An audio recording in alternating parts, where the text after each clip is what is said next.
చంద్రుడి విషయంలో కొన్ని ఇష్టములు, చంద్రుడి విషయంలో కొన్ని నష్టాలు ముందు చూద్దాం.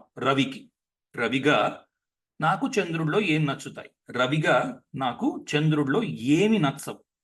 చంద్రుడిలో రవికి నచ్చేవి, చంద్రుడు కూడా ఒక రాయల్ గ్రహం, అంటే రాచరికములో ఉండే వాడు. చంద్రుడికి కూడా రాచరికం చాలా ఇష్టం. రాజ్యం చేయి అంటే చేస్తాడు బాగా. హాయిగా గద్దెనెక్కి కూర్చో, మనస్సు అంతే కదా కోరుకునేది. ఎంతటి పేద కుటుంబంలో పుట్టినా పట్టుపరుపు ఇచ్చారనుకోండి, హాయిగా పడుకోవడానికి ఇష్టపడతాడు. లేదండి నేను పెంటకొక్క మీద పడుకుంటానని ఎవరైనా చెప్తారా? చెప్పరు. ఓకే. మూన్ అంటే మనస్సు, చంద్రుడు. ఓకే. డబ్బు, తర్వాత సుఖములు అంటే చంద్రుడికి కూడా ఇష్టం. చంద్రుడు కూడా సాత్వికుడు. చంద్రుడికి కూడా కాంతి అంటే చాలా ఇష్టం. కాంతిలో ఉండడానికి ఇష్టపడతాడు. చంద్రుడు కూడా కళ్ళకి కారకుడు. చంద్రుడు కూడా గుండ్రంగా ఉండే వస్తువులకి కారకుడు. ఓకే. చంద్రుడు కూడా మన్నించడానికి కారకుడు. ఎవరినైనా తప్పు చేశారు అంటే తండ్రి ఏం చేస్తాడు? కాస్త మందలిస్తాడు, లేదా ఒక్క దెబ్బ వేస్తాడు. తర్వాత వాడు బాగుపడాలని దెబ్బ వేశాను అని అంటాడు. చంద్రుడు కూడా దెబ్బ కూడా వెయ్యడు, కానీ అయ్యో చేసిన తప్పుని నేను మన్నించేస్తున్నాను అని తొందరగా మన్నించేస్తాడు. కానీ చంద్రుడిలో ఒక విషయం నచ్చనిది ఏమిటి అంటే, సూర్యుడికి కనీసం ఒక మాట అయినా మాట అన్న తర్వాత అప్పుడు వాడిని ఇది చేయి, మన్నించవద్దని నేను అనట్లేదు. ఒక మాట అయినా అంటాడు కదా తండ్రి తల్లితోని, నీ గారాబం వల్లే వాడు చెడిపోతున్నాడు అని. ఆ విషయం ఒకటి మాత్రం చంద్రుడిలో రవికి నచ్చదు. ఓకే. ఒక వార్నింగ్ అయినా ఇవ్వు వాడికి, అది ఉద్దేశం. కానీ చంద్రుడిలో రవికి నచ్చని విషయం కొంత ఉంది. ఒకటి ఇండిసిప్లిన్. మనస్సు చూడండి, రోజు పొద్దున్నే లేచి స్నానం చేసి దీపం పెట్టు, తర్వాత ఇల్లు తుడు, ఏదో చెప్పారనుకోండి ఇలాగ పెద్ద లిస్టు, పొద్దున్నే ఏం లేస్తాం అని ముసుగుదని పడుకోవడానికి ప్రయత్నం చేస్తుంది మనస్సు. రవి అలా కాదు. ముసుగు పెట్టడానికి అతనికి అవకాశం లేదు, పరిగెడుతూనే ఉంటాడు కాన్స్టెంట్ గా. కనుక చంద్రుడు చాలా వరకు ఇండిసిప్లైన్ కి చంద్రుడు కారకుడు. ఓకే. టైంకి వెళ్ళడము అనేది పెద్ద చికాకు చంద్రుడికి. ఎందుకంటే ఎందుకు వెళ్ళాలి టైంకి? హాయిగా ముసుగుదని పడుకుంటే బాగుంటుంది. టైంకి ఉండడం చంద్రుడికి ఇష్టం లేదు, మనసుకు నచ్చదు. ఎందుకంటే నేను చాలాసార్లు అంటూ ఉంటాను, to be lazy is human అని. కామన్గా ఏంటంటే ప్రతి మనిషికి అలసత్వము అంటాం, లెథార్జీ అంటాం, బద్ధకం ప్రతి మనిషికి ఉంటుంది. బద్ధకం నాకు లేదండి అని అంటున్నాడు అంటే బద్ధకాన్ని అతను విడిచిపెట్టి మార్గంలో పడ్డాడు అంతే తప్ప, బద్ధకం లేని వ్యక్తి అనేవాడు అసలు ఉండడు. బద్ధకం లేకపోతే షార్ట్ కట్. ఇప్పుడు బద్ధకం లేదు ఈ మనిషికి అనుకున్నాం, ఉదాహరణకి అసలు ఇంత ఇన్వెన్షనే జరగదు, ఇంత సాంకేతిక విజ్ఞానమే పెరగదు. బద్ధకం మనిషికి ఉంది కాబట్టే మనిషి ప్రతి చోటకి నడిచి వెళ్ళడానికి బద్ధకించాడు కాబట్టే తొందరగా వాహనాలను ఉత్పత్తి చేశాడు, లేకపోతే ఒక ఫోన్ ఉత్పత్తి చేశాడు. బద్ధకం వల్లనే, ప్రతిదానికి షార్ట్ కట్ వల్లనే. ఓకే. సో అది మంచిదా చెడ్డదా అని అంటే మంచిదే బద్ధకం ఉండడం. ఓకే. ఒక్కొక్కసారి మంచిదే, ఎందుకంటే సులువుగా చేయవలసిన పనులు డిసిప్లిన్ ఫాలో అయ్యి ఇలాగే చేస్తాను అంటాడు రవి. చంద్రుడు అలా కాదు. డిసిప్లైన్ మాట దేవుడి వరకు పని అవ్వడం కావాలి. పని ఎక్కడైంది? నువ్వు డిసిప్లైన్ అయింది అంతే. పని ఏమైంది? పని అవ్వలేదు, డిసిప్లైన్ అయింది అంటాడు చంద్రుడు. ఓకే. కనుక ఏదో ఒక గ్రహం మంచిదని మరో గ్రహం చెడ్డదని ఉద్దేశంలో ఉండకండి. ఎక్కడ ఏది కావాలో అక్కడ అది అవసరం. ఓకే. రవి ఏకాకి, ఎవరితోని సింహాసనం ఉందనుకుందాం, కృష్ణదేవరాయలు కూర్చున్నాడు, అతని పక్కన ఎవరు కూర్చోడానికి, ఆ సింహాసనం మీద అతను లేనప్పుడు కూడా వచ్చి కూర్చోడానికి ఎవరు సాహసించరు. జాగ్రత్తగా చూస్తే అర్థమవుతుంది. ఓకే. అలాంటిది చంద్రుడికి మాత్రం కాంటిన్యూస్గా సపోర్ట్ కావాలి. ఓకే. రవి ఎప్పుడు ఒక్కడై ఉంటాడు. నాకు ఎవరితో సంబంధం లేదు, పొద్దున్న నేను లేస్తాను, నా నేను పరిగెడుతూ ఉంటాను. ఓకే. చంద్రుడు అలా కాదు. నాతో పాటు ఎవడైనా నాతో పాటు చదువుకునేవాడు నాతో పడుకున్నాడు అనుకోండి నైట్ క్లాసెస్లోని, అప్పుడు ఇద్దరం కలిసి లేచి చదువుకుంటాం. లేదా ఉద్యోగానికి వెళ్ళాలి, బాగా మంచి కొద్ది 15 సంవత్సరాలు 15 సంవత్సరాలు ఉద్యోగాలు చేస్తున్న వాళ్ళని అడగండి, వాళ్ళకి ఎలాగొస్తుంది ఇన్స్పిరేషన్ అని. మాకు ఫ్రెండ్ ఉన్నాడు ఆఫీస్లోని, నేను ఆయన కబుర్లు చెప్పుకుంటాం, వాళ్ళు వెళ్ళకపోతే నా కబుర్లు మిస్ అయిపోతాయని వెళ్తున్నాను అన్నట్టుగా ఉంటారు చాలా మంది, 195 మంది. తప్ప నేను అనట్లేదు ఇది. ఓకే. చంద్రుడికి ఏదో మనస్సుకి ఏదో రకంగా రంజింపజేస్తే తప్ప అది పనిచేయదు. సూర్యుడికి అలాగా స్టిమ్యులేషన్ అవసరం లేదు, రంజింపజేయవలసిన అవసరం దానికి లేదు. ఓకే. ఇమోషనల్. చంద్రుడు చాలా ఇమోషనల్. తనకి నచ్చితే ఆ పని చేస్తాడు, ఎందుకు చేస్తున్నాడు అన్నదానికి అర్థం ఉండదు. రవికి అలా కాదు. పనికొస్తాడా పనికి రాడా నచ్చిందా నచ్చలేదా అంత నాకు అనవసరం. ఇక్కడ నేను 6 గంటలకు ఉదయించాలి. అది జపాన్ అవని, లేకపోతే లండన్ అవని, లేకపోతే అమెరికా అవని, లేకపోతే ఇండియా అవని. ఈ సమయానికి నేను ఇక్కడ ఉదయించాలి. ఈ సమయానికి అస్తమించాలి. కనుక నేను అది చేస్తాను. నాకు జపాన్ నచ్చదండి, నేను అక్కడ ఉదయించనండి అంటాడేంటి? అలా కుదరదు. చంద్రుడు అలా కాదు. ఇవాళ నాకు ఇబ్బంది ఉంది, నేను కనబడను, కాసేపు మబ్బులు వెనకాల దానుకుంటాను. ఓకే, రవి అలా అవ్వదు.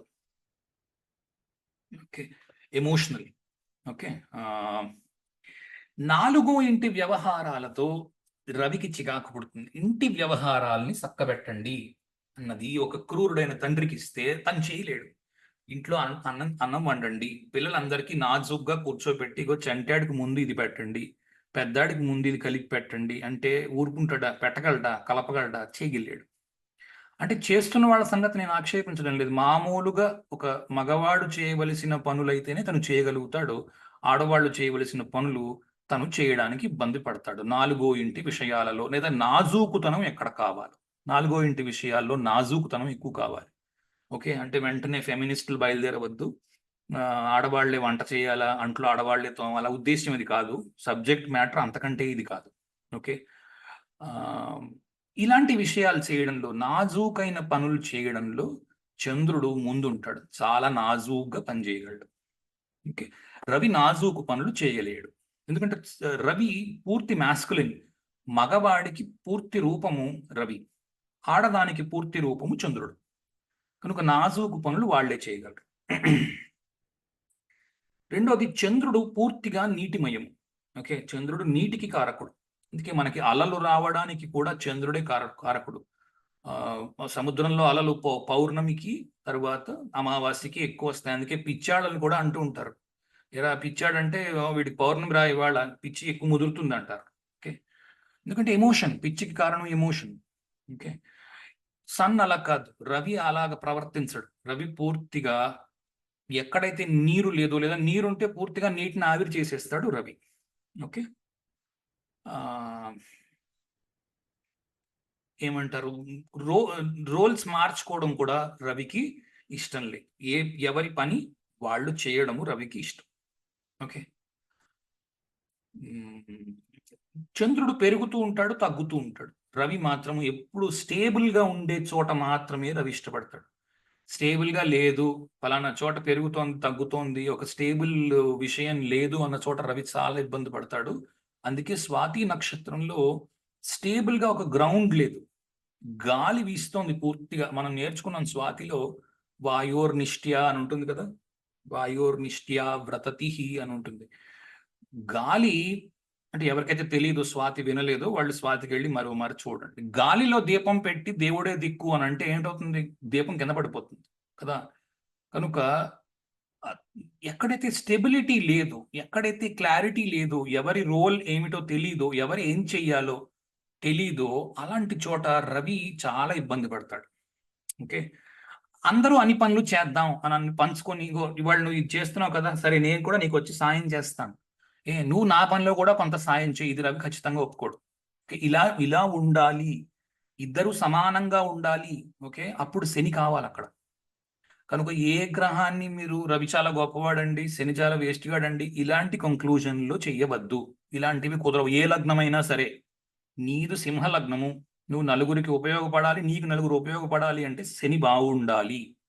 ఓకే, బాగుండడము అంటే మళ్ళీ ఉచ్చలో ఉండడము, లేకపోతే నీచలో ఉండడము కాదు. ఓకే, బాగుండడము అన్నది ఏమిటి అన్నది మీకు కొద్దిగా తెలుస్తుంది. కంగారు పడి అప్పుడే మొదలు పెట్టకండి. ఓకే, ఉదయాన్ని పగటి కాలాన్ని రవి పరిపాలిస్తున్నాడు, రాత్రి కాలాన్ని చంద్రుడు పరిపాలిస్తున్నాడు. ఓకే, ఈ విషయాలు కూడా రవికి నచ్చవు. రవికి రాత్రి నచ్చదు. ఓకే, రవికి వెలుతురున్న సమయం, ఎందుకంటే తను పని చేయాలి, తను పని కోసం వచ్చాడు. చంద్రుడు అలా కాదు, రాత్రే నచ్చుతుంది, ఎందుకంటే పడుకోవాలి, ఏ పని చేయవలసిన అవసరం ఉండదు రాత్రి. జాగ్రత్తగా గమనించండి. హాయిగా కంఫర్ట్స్ అనుభవిస్తూ పట్టుపాను పిస్తే హాయిగా మనస్సు పడుకుంటుంది. రవి అలా పనికిరాడు. ఆత్మ అలా ఒప్పుకోదు. ఆత్మ ఏం చేస్తుందంటే, నువ్వు పుట్టడానికి కారణాన్ని వెతుక్కో, ఆ కారణానికి తగ్గ కర్మను చేసి ఇక పైన జన్మ లేకుండా ప్రయత్నం చేయి. అది కదా ఆత్మ యొక్క ప్రయోజనము. ఆత్మ దాని మీద ఉంటుంది. ఎంతటి దుర్మార్గుడైనా సరే అదే ఆలోచిస్తాడు. ఓకే, ఆలోచించవలసి ఉంది. కానీ మనస్సు దానికి అడ్డుపడుతూ ఉంటుంది. రవిని ప్రయాణం చేయనివ్వకుండా చంద్రుడు అడ్డుపడుతూ ఉంటాడు. ఏం చెప్తాడంటే, హాయిగా పట్టుపాను ఎక్కడైనా దొరికితే ఈ రోజు గడిచిపోతే చాలు అన్నట్టుగా చూసుకో అనడంలో చంద్రుడు ముందు ఉంటాడు. ఓకే, కనుక ఇప్పటిదాకా ఎవరైనా చంద్రుడు చాలా సూపర్ గ్రహము అని అనుకుంటున్నారంటే వాళ్ళంతా ఇప్పుడు బస్ట్ అవుతారు అనమాట. ఓహో, ఎందుకంటే అందరికీ తెలిసింది ఏదైనా కొత్త విషయం నేనేం చెప్పడం లేదు. తెలిసిన విషయాన్ని మరొక రకంగా చెప్పడానికి ప్రయత్నం చేస్తున్నాను. కుజుడిని చూడండి. కుజుడిలో రవికి నచ్చే విషయాలు ఏంటున్నాయి? కుజుడిలో రవికి నచ్చే విషయాలు, కుజుడు రవి ఇద్దరు క్షత్రియులు. అంటే క్యాస్ట్ ఫీలింగ్ కాదు ఇక్కడ. క్షత్రియులు చేయవలసిన పని ఏంటి? ధైర్యంగా విషయాన్ని ఎదుర్కోవడము.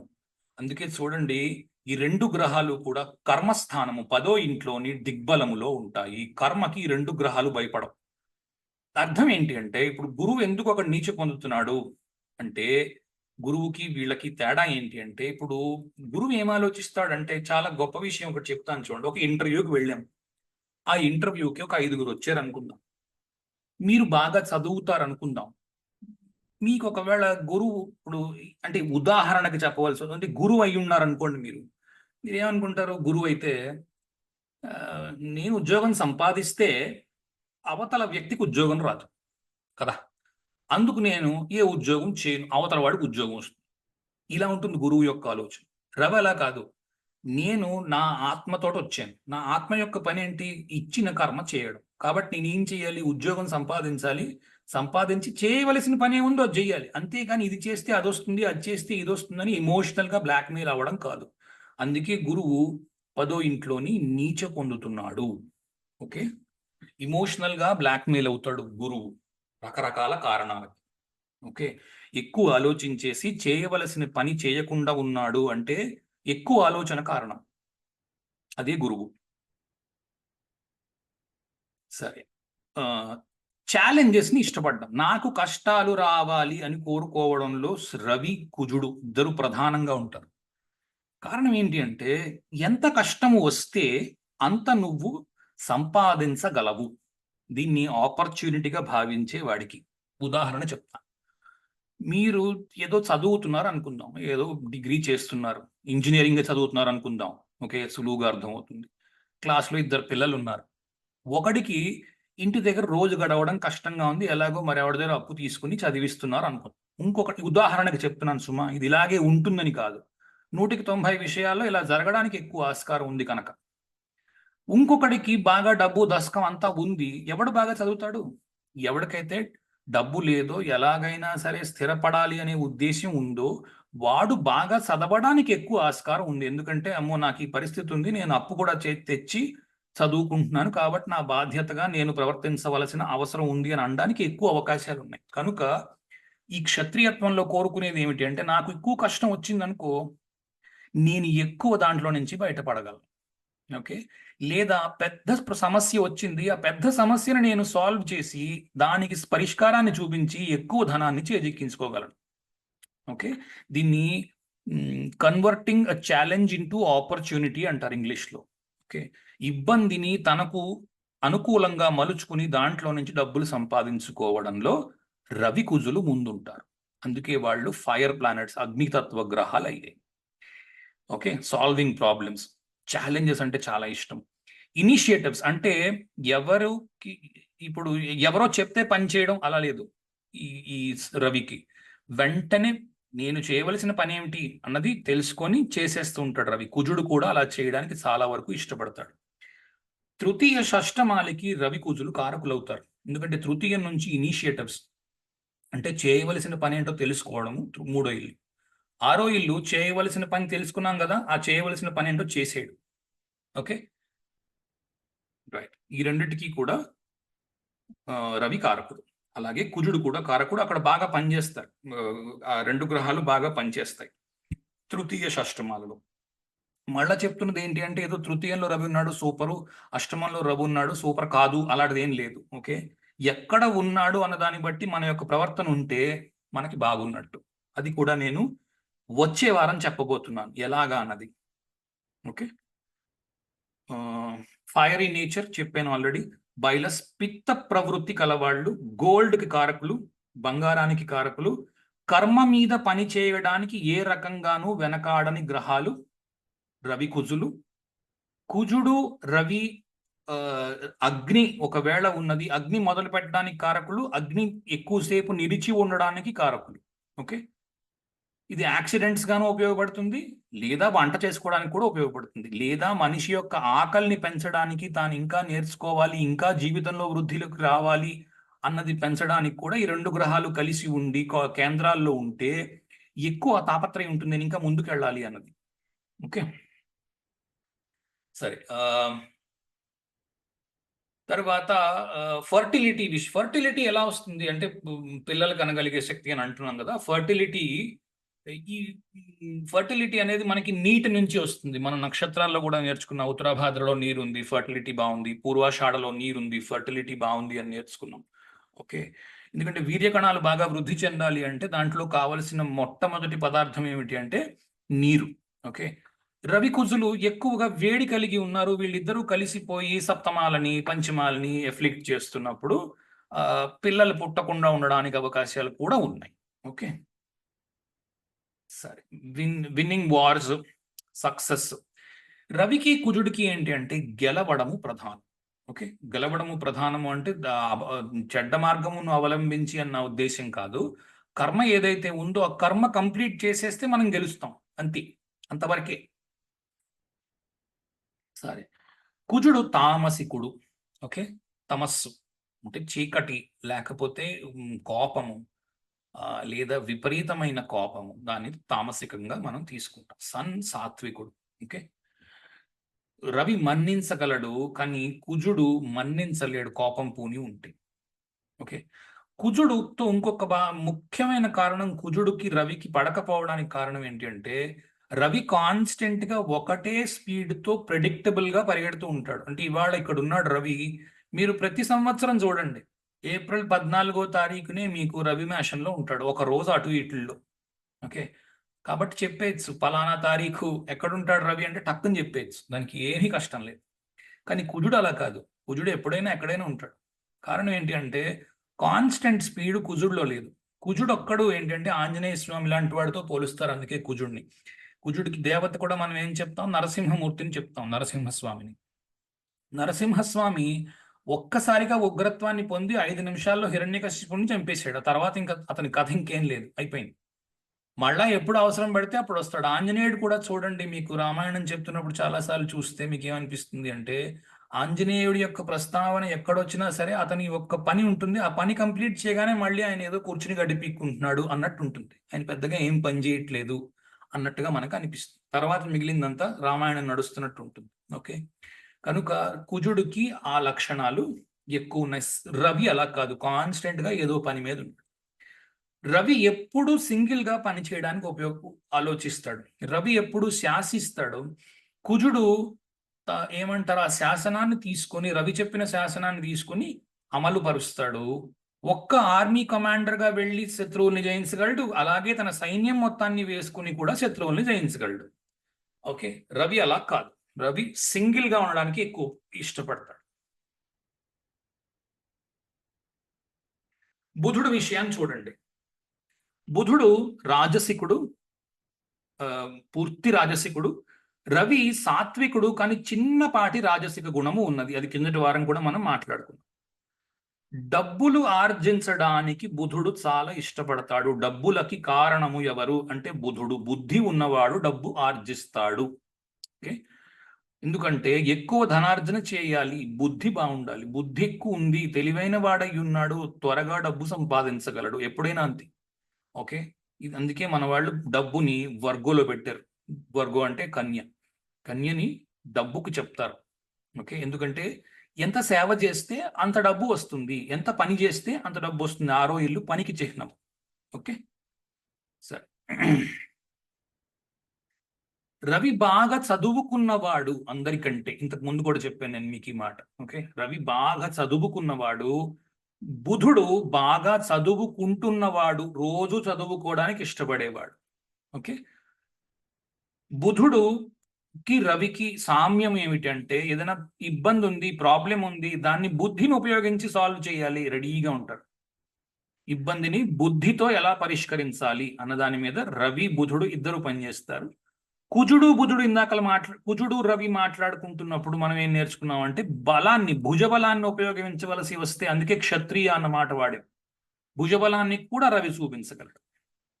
ఓకే, బాగా చదవడానికి, మేధస్సు పెరగడానికి కూడా రవి బుధులు ఇద్దరు కారకత్వాన్ని వహిస్తారు. పూర్తిగా క్రియేటివిటీకి సన్ పరిపాలన చేస్తే మెర్క్రీ క్రియేటివిటీని చూసి ఇన్స్పైర్ అవుతాడు. అబ్బా, ఎంత క్రియేటివ్ గా చేశాడు రా, చాలా బాగుంది ఇది, మనం కూడా ఇందులో నుంచి ఇన్స్పిరేషన్ పొంది మనం కూడా ఇలాంటిది ఏదైనా చేద్దాం. ఓకే, స్ఫూర్తి తొందరగా మెర్క్రీ పొందుతాడు. అందుకనే చిన్నపిల్లాడితో పోలుస్తారు మెర్క్రీని.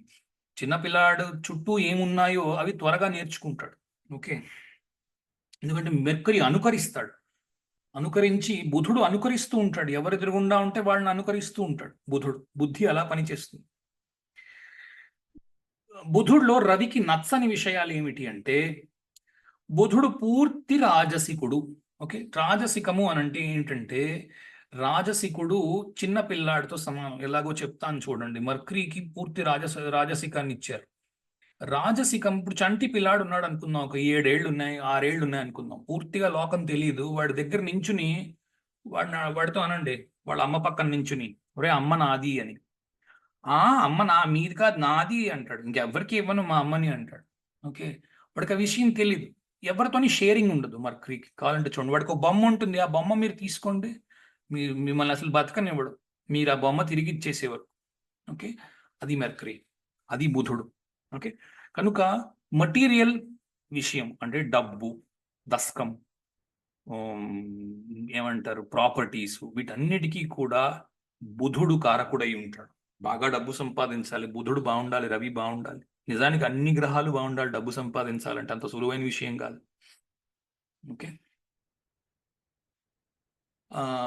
దాన గుణము విషయంలో మర్క్రీకి, బుధుడికి దాన గుణము లేదు. అందుకే 12వ ఇంట్లో చూడండి, మేషాత్తు 12వ ఇల్లు మీనమైంది. మీనంలో బుధుడు నీచ పొందుతున్నాడు. ఎందుకంటే దానము ఇవ్వడము బుధుడికి ఇష్టము లేదు. ఇది మొదటి కారణం. ఓకే, బుధుడికి కొట్టుకోవడం అంటే భుజాలు ఉపయోగించి, బలాన్ని ఉపయోగించి కొట్టుకోవడం ఇష్టం లేదు. పూర్తిగా గొడవ పడడం ఇష్టం. చంటి పిల్లాడు దెబ్బలు ఎక్కువ తగులుతాయి కదా. బుద్ధి ఉపయోగించి కొట్టుకోవడం చాలా ఇష్టం. కాంపిటీషన్లో ఏదో పరీక్ష రాయాలి, కాంపిటీషన్లో మరి కొట్టుకోవడమే అయింది కదా. పరీక్ష రాస్తున్నారు, ఏదో ఎంబీబీఎస్కి ఎంట్రన్స్ టెస్ట్ రాస్తున్నారు. ఏంటవుతుంది? మీకంటే ఎవరు బాగా చదివితే, ఎవరు బాగా పరీక్ష రాస్తే, ఎవరితో కొట్టుకుంటున్నారు? మీరు అందరూ కలిసి క్లాసులో కొట్టుకుంటున్నట్టు లెక్క, అంతే కదా. ఆ బుద్ధి ఉపయోగించడంలో బుధుడు ముందుంటాడు. ఓకే, రవి ఒక్కడు ఉండి పనిచేయడానికి ఇష్టపడతాడు. బుధుడు చంటి పిల్లాడు గనుక, లేదా చిన్న పిల్లాడు గనుక, 17-16 ఏళ్ల వయస్సు ఉన్నవాడు గనుక ఎవరో ఒకరి సపోర్ట్ ఉంటే తప్ప పని చేయలేడు. ఏదైనా పని చేయాలి, చంటి పిల్లాడిని ఒకరిని పంపించరు. 15 ఏళ్ల పిల్లాడిని బయటికి పంపిస్తారంటే, ఒరే నువ్వు చేయరాని, ఎవరినో ఒకరిని తోడిచ్చి పంపిస్తారు. వాడికి ముందు నేర్పిస్తారు, ఒరే చూడరా వాడు ఎలా చేస్తున్నాడు. అందుకే పిల్లల్ని పెంచుతున్నప్పుడు మనం జాగ్రత్తగా ఏ వయసులో ఉంటాం, ఆ బుధుడి యొక్క వయసు దగ్గరే మనం జాగ్రత్త పడుతూ ఉంటాం, బెంగపడుతూ ఉంటాం. వీడి ఈ వయసుకు వచ్చాడు, మనం జాగ్రత్తగా ఉండాలి అని. అడాలసెంట్ అంటాం కదా, యుక్త వయస్సుకి ఇంకా వస్తూ ఉంటారు, నవయవ్వనంలో ఉన్నవాళ్ళు అన్నట్టుగా తీసుకోవచ్చు. చిన్నపిల్లాడి కింద కూడా లెక్కకు వస్తుంది. సన్ చాలా స్ట్రిక్ట్ గా ఉంటాడు, నవ్వడు, జోకులేయడు. ఓకే, అస్సలు సెన్స్ ఆఫ్ హ్యూమర్ లేదు సన్కి. అస్సలు శనికి, రవికి సెన్స్ ఆఫ్ హ్యూమర్ లేదు. బుధుడు పూర్తిగా సెన్స్ ఆఫ్ హ్యూమర్ మీదే బతుకుతున్నాడు. జోకులు వేయడం తప్ప ఇంకో పని లేదు బుధుడికి. ఓకే, రవి పిల్లలకి కారకుడు. ఓకే, బుధుడు నపుంసకుడు. ఓకే, బుధుడు శని ఎందుకు నపుంసకులు అంటే, బుధుడు బాగా చిన్నవాడు, శని బాగా ముసలివాడు, అందుకు నపుంసకులు అయ్యారు. ఇంకోటి ఏంటి అంటే, బుధుడు శని పరిపాలిస్తున్న ఇళ్ళని చూడండి. బుధుడు 3-6ని పరిపాలిస్తున్నాడు. మేషం నుంచి లెక్క పెడితే 3వ ఇల్లు, 6వ ఇల్లు పరిపాలిస్తున్నాడు. 10వ ఇల్లు, 11వ ఇల్లు శని పరిపాలిస్తున్నాడు. ఈ 2 చోట్ల మనిషి యొక్క ప్రయత్నము బట్టి ఫలితం ఉంటుంది తప్ప భగవంతుడు చేయగలిగింది ఏమీ లేదు. 3, 6, 10, 11 వీటిని ఉపచయములు అని అంటారు. అందుకే బాగా ఎవరు మూడో ఇల్లు ఏమిటి? కసరత్తు చేయడం. స్పోర్ట్స్ మ్యాన్ అయి ఉన్నాడు, వెళ్ళి ఆడాలి. 6వ ఇల్లు ప్రాక్టీస్ చేయడం. ఓకే, 10వ ఇల్లు 11వ ఇల్లు ఉద్యోగం చేయడం, లేకపోతే చేయవలసిన కర్మ ఏమిటుందో అది చేయడం. ఓకే, దాంట్లో భగవంతుడిని ఎక్కడ అడ్డు పెట్టడానికి లేదు. నేను బాగా చదవలేదండి, భగవంతుడు ఏం చేయలేడు. నేను బాగా పరీక్ష రాయలేదండి, భగవంతుడు ఏం చేయలేడు. నువ్వు చేయవలసింది నువ్వు, లేదా పరీక్షకి వెళ్ళలేదండి, ఇంటి దగ్గర కూర్చున్నాడు, భగవంతుడు ఏం చేస్తాడు? ఏం చేయలేడు. సరే, ఓకే, అందుకు వాటిని నపుంసకత్వాలుగా తీసుకున్నారు. నపుంసకము అంటే ఎవరికి సహాయము చేయలేనిది, ఏ రకంగానూ సహాయపడలేనిదని నపుంసకత్వంతో పోల్చారు. అంతేకాని వాళ్ళిద్దరూ నపుంసకులు అనే ఉద్దేశంలో కాదు. ఓకే, జూపిటర్ గురువు.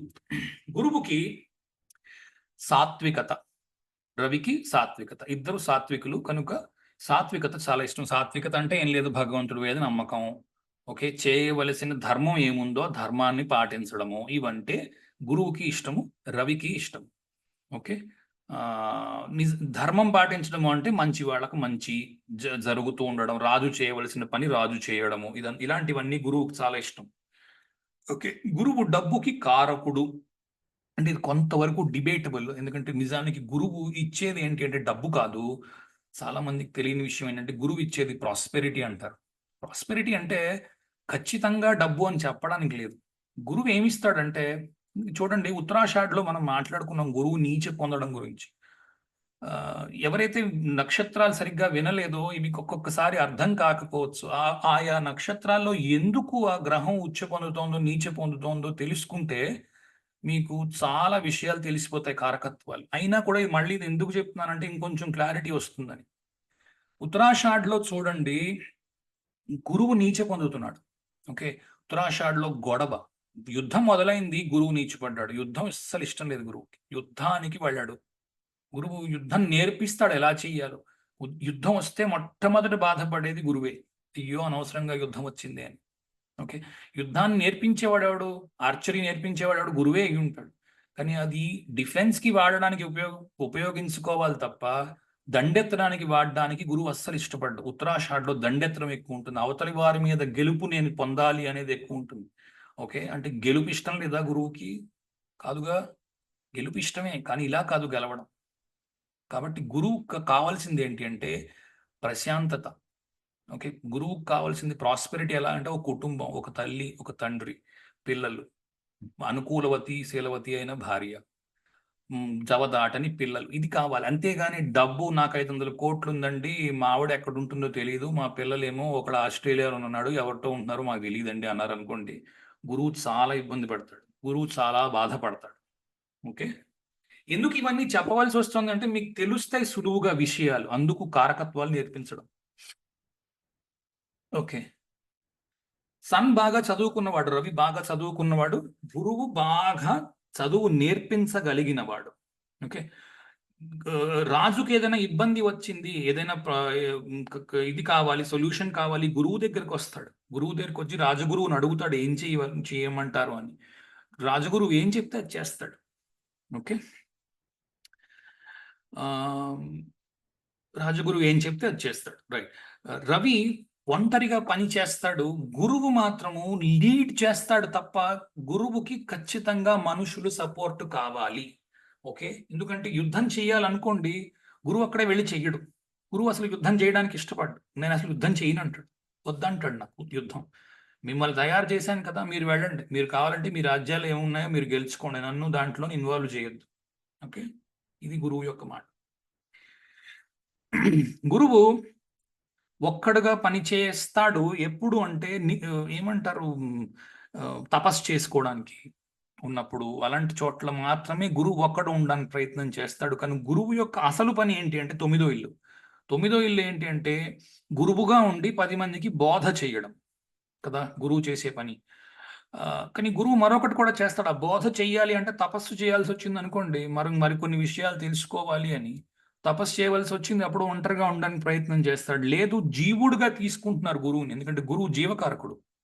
జీవుడుగా తీసుకుంటున్నాడు గురువుని, మీరు ఆత్మ వెళ్ళిపోవాలి పైకి, మెడిటేషన్ ద్వారా వెళ్ళిపోవాలి అనుకుంటే గురువు వెళ్ళి అక్కడ తపస్సు చేస్తాడు 12వ ఇంట్లో. ఓకే, కొన్ని విషయాలు ఇప్పటికిప్పుడే అర్థం కాకపోవచ్చు, కొంచెం క్లమ్జీగా ఉండొచ్చు, కానీ వెళ్ళగా అర్థం అవుతుంది. అంటే ఇప్పుడిప్పుడే మొదలు పెట్టిన వాళ్ళకి కొంతమందికి ఇబ్బందిగా ఉండొచ్చు, ఏంటి ఇన్ని కారకత్వాలు ఉన్నాయి అని. కొంచెం ఓపికగా ఉండండి. ఇంకా చాలా కారకత్వాలు ఉంటాయి, వదిలేసాను చాలా వరకు చెప్పడానికి. ఎందుకో చెప్పింది చెప్పినట్టు ఉంటుందేమో అని చాలా వరకు చెప్పలేదు. కానీ ముఖ్యమైనవి ఇవి ఖచ్చితంగా తెలిసి ఉండాలి. గురువు పిల్లలు కలగడానికి కారకుడు. ఇది ఇంతకు ముందు కూడా చెప్తుంటాను. గురువు రవి పిల్లలు కలగడానికి కారకుడు. రవి బాగుండాలి పిల్లల కోసం. ఎందుకంటే రవి తేజస్సు. తేజస్సు అన్న మాటకి వీర్యము అన్న అర్థం కూడా ఉంది. రవిలోంచే తేజస్సు వస్తుంది. ఓకే, కనుక తేజస్సు. గురువు పిల్లల వల్ల కలిగే ఆనందానికి గురువు కారకుడు. అది కదా చెప్పాను, ప్రాస్పెరిటీకి గురువు కారకుడు. అందరూ బాగున్నారు, పుట్టాక బాగుండడం గురించి గురువు కారకుడు. సస్టెనెన్స్. ఓకే, పుట్టుకకి రవి కారకుడు. ఇద్దరూ కూడా మన్నించడంలో ముందుంటారు. గురువు బాగా మన్నిస్తాడు. పోన్లే మనవాడే తప్పు చేస్తే ఏంటైందని మన్నింపు. ఓకే, దాంట్లో గురువు ముందుంటాడు, రవి కూడా ముందుంటాడు. రవి తన యొక్క వారి కోసము కష్టపడుతూ ఉంటాడు. గురువు ఏ పని చెయ్యకుండా ఉండడానికి, ఉత్త పూజ చేసి పడుకోవడానికి ఆలోచిస్తాడు. ఓకే, గురువుకి పని చేయడము ఇష్టము లేదు, దయచేసి గమనించ ప్రార్థన. ఓకే, ఇది కూడా ఎర్రసిరాతో రాసుకోండి. చాలా మంది తప్పులో కాలేస్తున్నారు. ఏంటి అంటే, గురువుని పనికి పెట్టారు అనుకోండి, అతను చేయలేడు. ఎలా చేస్తాడు? గురువు మీకు బోధించిన గురువు గారు ఉన్నారు అనుకుందాం. మీకు ఏ సబ్జెక్ట్ నేర్పించాడో ఆయన్ని వెళ్ళి, సార్ మీరు ఆ పని చేయండి అని అన్నారు అనుకోండి, అతను చేయలేడు. ఎందుకంటే అతను చెప్పడం వరకే, బోధ వరకే ఆయన చేయగలడు. కావాలంటే మీ మాస్టర్ని ఎవరన్నా ఊహించుకోండి, అతన్ని మీరు చేస్తున్న పనిలోనో మీ కింద పని చేస్తున్న వ్యక్తి పనిలోనో పెట్టి చూడండి. అదేంటి మాకు బోధ చేశారు కదండి, అతనికి తెలిసి ఉండాలి కదా, అతను చాలా స్పీడ్గా చేసేయగలడు కదా అంటే చేయలేడు. ఓకే, రకరకాల కారణాలకు చేయలేడు. గురువుగా ఊహిస్తే, ఒకవేళ అతను మర్క్రీగా అతన్ని ఊహిస్తున్నారు, ఎందుకంటే ఇద్దరు రకాల గురువులు ఉన్నారు. ఒకడు మర్క్రీ ఉన్నాడు అనుకోండి, స్కిల్ఫుల్, అతను బోధలో ఉన్నా కన్ఫ్యూజ్ అవ్వద్దు, అందుకు చెప్తున్నా. ఒకవేళ మర్క్రీని మీరు ఊహించుకుంటున్నారు మీ మనసులో గురువుకు బదులుగా, జూపిటర్ కాకుండా మర్క్రీని ఊహించుకుంటున్నారు అనుకోండి, అతను నాకంటే స్కిల్ఫుల్ చేస్తాడు. స్కిల్ఫుల్ వేరు, బోధ చేయడం వేరు. బోధ చేసే మనిషి వెళ్ళి పని చేయలేడు. ఓకే, గురువు స్మార్ట్ వర్క్ చేయడానికి ఇష్టపడతాడు, హార్డ్ వర్క్ చేయడానికి ఇష్టపడడు. ఓకే, అతను చేయలేడు హార్డ్ వర్క్. అందుకే 10వ ఇంట్లో నీచి పొందుతున్నాడు గురువు. రవికి 10వ ఇంట్లో ఉండే గొడవ చాలా కావాలి. మకర సంక్రాంతి రోజు ఉత్తరాషాఢలో రవి 2వ పాదంలో ప్రవేశించగానే మనకి మకర సంక్రాంతి వస్తుంది. గొడవకి కారణం, ఓకే, గొడవకి కారణము ఉత్తరాషాఢలో గొడవ లేదా యుద్ధము. అందులో ప్రవేశించడం ఏంటి, రవి చాలా ఆనందంగా ఉంటాడు. అబ్బా, యుద్ధ వాతావరణంలోకి వచ్చాం. రాజు యొక్క పని ఏమిటి? యుద్ధం వస్తే ప్రజల్ని కాపాడడము. కుజుడి యొక్క పని ఏమిటి? యుద్ధం వస్తే సైనికాధికారిగా ప్రజల్ని కాపాడడం కదా. అందుకు క్షత్రియులు పుట్టారు. క్షత్రియ వృత్తిలో బ్రాహ్మణుడిని పెడితే అక్కడ వేదాలు వల్లిస్తే పని అవుతుందా? అవదు కదా, చాలా ఇబ్బంది అవుతుంది. ముందు చచ్చిపోతాడు యువతల గురువు. అందుకే అక్కడ నీచి పొందుతున్నాడు. 12వ ఇంట్లో రవికి మరణకారక స్థానం ఉంది, కానీ 12వ ఇంటిని గురువు పరిపాలిస్తున్నాడు. 12వ ఇంట్లో ఉండే పెద్ద సాగరాలన్నీ 12వ ఇంట్లో ఉంటాయి. ఓకే, పూర్తి సృష్టి. ఇంతకు ముందు ఒకసారి నేను ఒక వీడియో చేశాను, ఫస్ట్ వీడియో అని ఉంటుంది. సృష్టి అదంతా ఎలా వచ్చిందన్న దాని మీద మాట్లాడుతూ చాలా మంది విని ఉంటారు నాకు తెలిసి. ఆ లెసన్, ఆ క్లాస్ చాలా బాగా వచ్చింది అనుకోకుండా. అది అలా చెప్దామని నేను స్టార్ట్ చేయలేదు, కానీ అనుకోకుండా అలా వచ్చింది అంతే. మరి ఒక్కోసారి వాటికి కారణాలు ఉండవు. అయితే 12వ ఇంట్లో ఉండే సాగరాన్ని చూసి రవి ఇబ్బంది పడతాడు. ఎందుకంటే నీటిలోకి వెళ్ళడానికి ఇష్టపడ్డు రవి. ఓకే, ఎందుకంటే అతను నిప్పు నీటిలో పడితే ఆరిపోతుంది, ఎందుకని అతనికి ఇష్టం ఉండదు. కానీ నీరులోనే గురువు ఉన్నాడు, ఎందుకంటే నీరు తపస్సు చేయాలి, నీరు కావాలి. ఓకే, గురువు అక్కడ పరిపాలిస్తూ ఉంటాడు. ఒంటరిగా ఉంటే గురువుకు లాభం ఉంది, ఇంకా తపస్సు చేయగలడు. రాజు అనేవాడు తపస్సు చేయడానికి కాదు ఉన్నది, కర్మ చేసి ప్రజల్ని కాపాడడానికి ఉన్నాడు కదా. అందుకు 12వ ఇంట్లో రవికి పనికిరాదు. ఓకే, అంత మాత్రం చేత ఏదో 12వ ఇంట్లో రవి ఉంటే ప్రమాదం వస్తుంది, ప్రాబ్లం వస్తుంది అని ఇంకా ఆలోచిస్తున్నారు అని అనుకుంటే మీరు చాలా అట్టడుగునున్నారు. ఓకే, అలా పనిచెయ్యవు.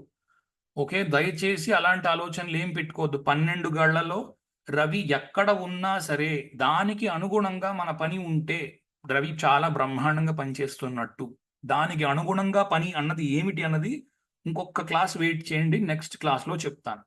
ముందు ఇవి నేర్చుకోండి. Okay, sun takes initiatives. Okay, 3వ ఇంటి 6వ ఇంటి పనులు చేయడానికి రవి రెడీగా ఉంటాడు. ఓకే, గురువు 3వ ఇల్లు అంటేనే చికాకు. ఎందుకంటే ఇనిషియేటివ్ తీసుకో, నువ్వు ముందుండి నువ్వు నడిపించు అని అతనికి ఇవ్వడం కుదరదు. గురువుకి మీరు ఇవ్వలేరు అలా. అలా ఇస్తే అది పనికిరాదు. ఎందుకంటే అతను చేయడానికి సిద్ధంగా ఉండడు. ఇనిషియేటివ్ ఆయన తీసుకోడు. మీరు ఎవరైనా ఇనిషియేటివ్ తీసుకుంటే ఆయన మిమ్మల్ని ఆశీర్వదిస్తాడు. ఓకే, 6వ ఇంట్లో కూడా గురువు కొంచెం చికాకు పడతాడు పని చేయడానికి. ఎందుకంటే ఉపదేశం చేయగలను నేను. ఓకే, అంతేగాని పని చేయి, ఇనిషియేటివ్ తీసుకో అలాంటివి నేను చెయ్యను. రవి తన యొక్క పని గురించి ఇదవుతాడు, పేరు పొందుతాడు. ఇప్పుడు ఒక రాజుగారు ఉన్నారు అనుకుందాం. క్రీస్తు శకం 1296లోనండి బప్పిరాజు గారు రాజుగా ఉండేవారు అన్నాను అనుకోండి, ఆయన ఎవరండి అసలు పేరే వినలేదంట. కృష్ణదేవరాయలు గారు ఉండేవారండి అన్నాం అనుకోండి, అందరూ విన్నామంటారు. ఎలా తెలిసింది? ఆయన చేసిన పని వల్ల కదా. గురువు అలా కాదు. గురువు చేసిన పని వల్ల తెలియడం కాదు, గురువు అయి ఉండడం వలన తెలిసింది. ఓకే, అతని యొక్క నాలెడ్జ్ వల్ల మనకు తెలిసింది. అంటే ఫస్ట్ హౌస్, గురువు మొదటి ఇంటికి కారకుడు. అందుకే దిగ్బలాన్ని మొదటి ఇంట్లో పొందుతాడు. నీకు ఎంత తెలుసు అన్న దాన్ని బట్టి నువ్వు ఎంత పెద్ద గురువువి అని తెలుసు. నువ్వు ఎన్ని రాజ్యాలు జయించేవు, లేదా ఎంతకాలం పరిపాలించేవు, ఎలా పరిపాలించేవు, పరిపాలిస్తున్నప్పుడు నీ కర్మ ఎలాగున్నది, నువ్వు జనాల్ని కన్నబిడ్డల్లా పరిపాలించేవా, పట్టుకు పీడించేవా, 2 10వ ఇంటి నుంచే వస్తాయి. నీ కర్మని బట్టి వస్తోంది ఫలితము అంటే నువ్వు రవి అన్నమాట. నీ మేధస్సుని బట్టి ఫలితం వస్తోంది, జనాల నుంచి పేరు వస్తోంది అని అంటే నువ్వు గురువు అన్నమాట. ఓకే, ఇందులో పెద్ద తెలియకపోవడానికి ఏంటుంది అని అనుకుంటున్నారు. అది నాకు తెలియదు, కానీ మీకు సరిగ్గా తెలుసునో లేదో అన్న అనుమానం నాకు ఉన్నప్పుడు చెప్పేయడం మంచిది అని ఈ ముందు చెప్తున్నాను. ఓకే, సరే. శుక్రుడిలో కూడా కొన్ని నచ్చే గుణాలు, కొన్ని నచ్చని గుణాలు రవికి ఉన్నాయి. శుక్రుడిలో రవికి నచ్చేవేంటి అంటే, ఇద్దరు శుక్రుడు రవి ఇద్దరు కూడా సాత్విక గ్రహములు. ఓకే, శుక్రుడు కంఫర్ట్స్ కి అంటే హాయిగా ఉండడానికి కావలసినవన్నీ ఉంటాయి కదా. అంటే ఒక ఎవడి ఆస్తిని బట్టి, ఎవరెవరి దీన్ని బట్టి, ఎంత డబ్బు ఉంది అన్న దాన్ని బట్టి కంఫర్టబుల్ గా బతకడానికి కావాల్సినవి ప్రతి మనిషికి మారతాయి. ఎందుకంటే నీకున్న డబ్బును బట్టి నీకు మారుతూ ఉంటుంది. హంసతూలికా తల్పం అందరి దగ్గర ఉండాలని ఏం లేదు. నేలమే పడుకున్నా కూడా సంతోషంగా ఉండవచ్చు, అది వేరే సంగతి. కానీ కంఫర్ట్స్ కలగాలి అంటే మంచి పరుపు మీద పడుకోవాలి, మంచి బండి, మంచి కార్లో తిరగాలి. వీటన్నిటికీ కూడా శుక్రుడు రవి ఇద్దరు ఇస్తారు ఆ కంఫర్ట్స్ ని. ఓకే, రవి బాగా చదువుకున్నవాడు, గురువు శుక్రుడు కూడా ఒక గురువు. ఓకే, బోధ చెయ్యగలడు. ఓకే, ఇందాక గురువుకు చెప్పినట్టుగానే రవి ఏదైనా ఉపదేశాన్ని గురువు దగ్గరికి నుంచి పొందగలడు. ఓకే, 12వ ఇంట్లో శుక్రుడు ఉచ్చ పొందుతున్నాడు కదా. మీనరాశిలో శుక్రుడు ఉచ్చ పొందుతున్నాడు. 12వ ఇంట్లో శుక్రుడు, ఎందుకంటే శుక్రుడు మీరు కథ చూస్తే ఇంతకు ముందు కూడా మనం మాట్లాడుకుంటున్నప్పుడు శుక్రాచార్యుడు కశ్యప ఋషికి మొత్తం అంతా ఇచ్చేసి వెళ్ళిపోయాడు కదా. శుక్రాచార్యుడు అంటే నా ఉద్దేశ్యం ఏంటో పేరు మర్చిపోయాను చూడండి, పరశురాముడు. ఓకే, పరశురాముడు శుక్రుడి యొక్క అవతారంగా చెప్తారు. శుక్రుడు యొక్క అవతారంగా ఉన్న పరశురాముడు కశ్యప ఋషికి మొత్తం అన్ని దానం ఇచ్చేసి వెళ్ళిపోయాడు. మొత్తం అంతా క్షత్రియ సామ్రాజ్యాన్ని అంతటినీ 21 మార్లు దండెత్తి ఆ వచ్చిన ధనం అంతా తన దగ్గర పెట్టుకుని వైరాగ్యాన్ని ఒక్కసారిగా పొంది కశ్యప ప్రజాపతికి మొత్తం సొమ్మంతా ఇచ్చేసి రాజ్యాన్నంతటినీ దహర పోసేసి శుక్రుడు వెళ్ళి అదే పరశురాముడు వెళ్ళి తపస్సు చేసుకున్నాడు. అసలు ఇచ్చేసిన ధరని మళ్ళీ తీసుకోకూడదని చెప్పి తన పరశువుని విసిరి కేరళ దగ్గరున్న ఆ జాగాలో కూర్చుని అతను మీకు తపస్సు చేసుకోవడం మొదలుపెట్టాడు. కనుక శుక్రుడు అందరికంటే ముందుంటాడు ఇచ్చేయడంలో. ఓకే, ఎవరికైనా ఇస్తున్నాడు, దానగుణం బాగుంది అంటే శుక్రుడు బాగున్నట్టుగా తీసుకోవాలి, రవి బాగున్నట్టుగా తీసుకోవాలి, గురువు బాగున్నట్టుగా తీసుకోవాలి. ఓకే, దానగుణం మంచిది అని నేను చెప్పట్లేదు, చెడ్డది అని చెప్పడం లేదు. ఓకే, దయచేసి అలాగేమీ ఆలోచించవద్దు.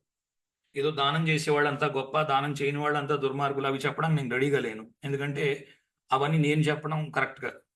ఓకే, ఎవరైనా పురాణ కాలక్షేపాలు చేస్తున్న వాళ్ళ దగ్గర నేను తీసుకోండి. ఓకే, నేనేం చెప్తున్నానంటే ఫలితం ఎలా ఉంది అన్నది మాత్రమే చెప్తున్నాను. ఇది రైటు ఇది తప్పు అన్నది మాత్రం దయచేసి తీసుకోవద్దు. ఓకే, రవి కారకుడు పిల్లలకి, శుక్రుడు వీర్యానికి కారకుడు, ఇది అందరికీ తెలిసిందే. శుక్రుడిలో రవికి నచ్చనివి కొన్ని ఉన్నాయి. రవి 6వ ఇంటికి కారకుడు. ఎందుకంటే ప్రాబ్లమ్స్ సాల్వ్ చేయాలి. ఇబ్బంది ఉంది ఎవరికైనా, రవి ముందు ఇప్పుడు తన రాజ్యంలో పులి వచ్చి మమ్మల్ని అందరి మీద పడి మమ్మల్ని తినేస్తోంది మహారాజా అని అన్నారనుకో, రాజే బయలుదేరతాడు. కావాలంటే చూడండి, చాలా సినిమాలో చూపిస్తారు. రాజు బయలుదేరి వేట చేసి ఆ పులిని చంపుతాడు.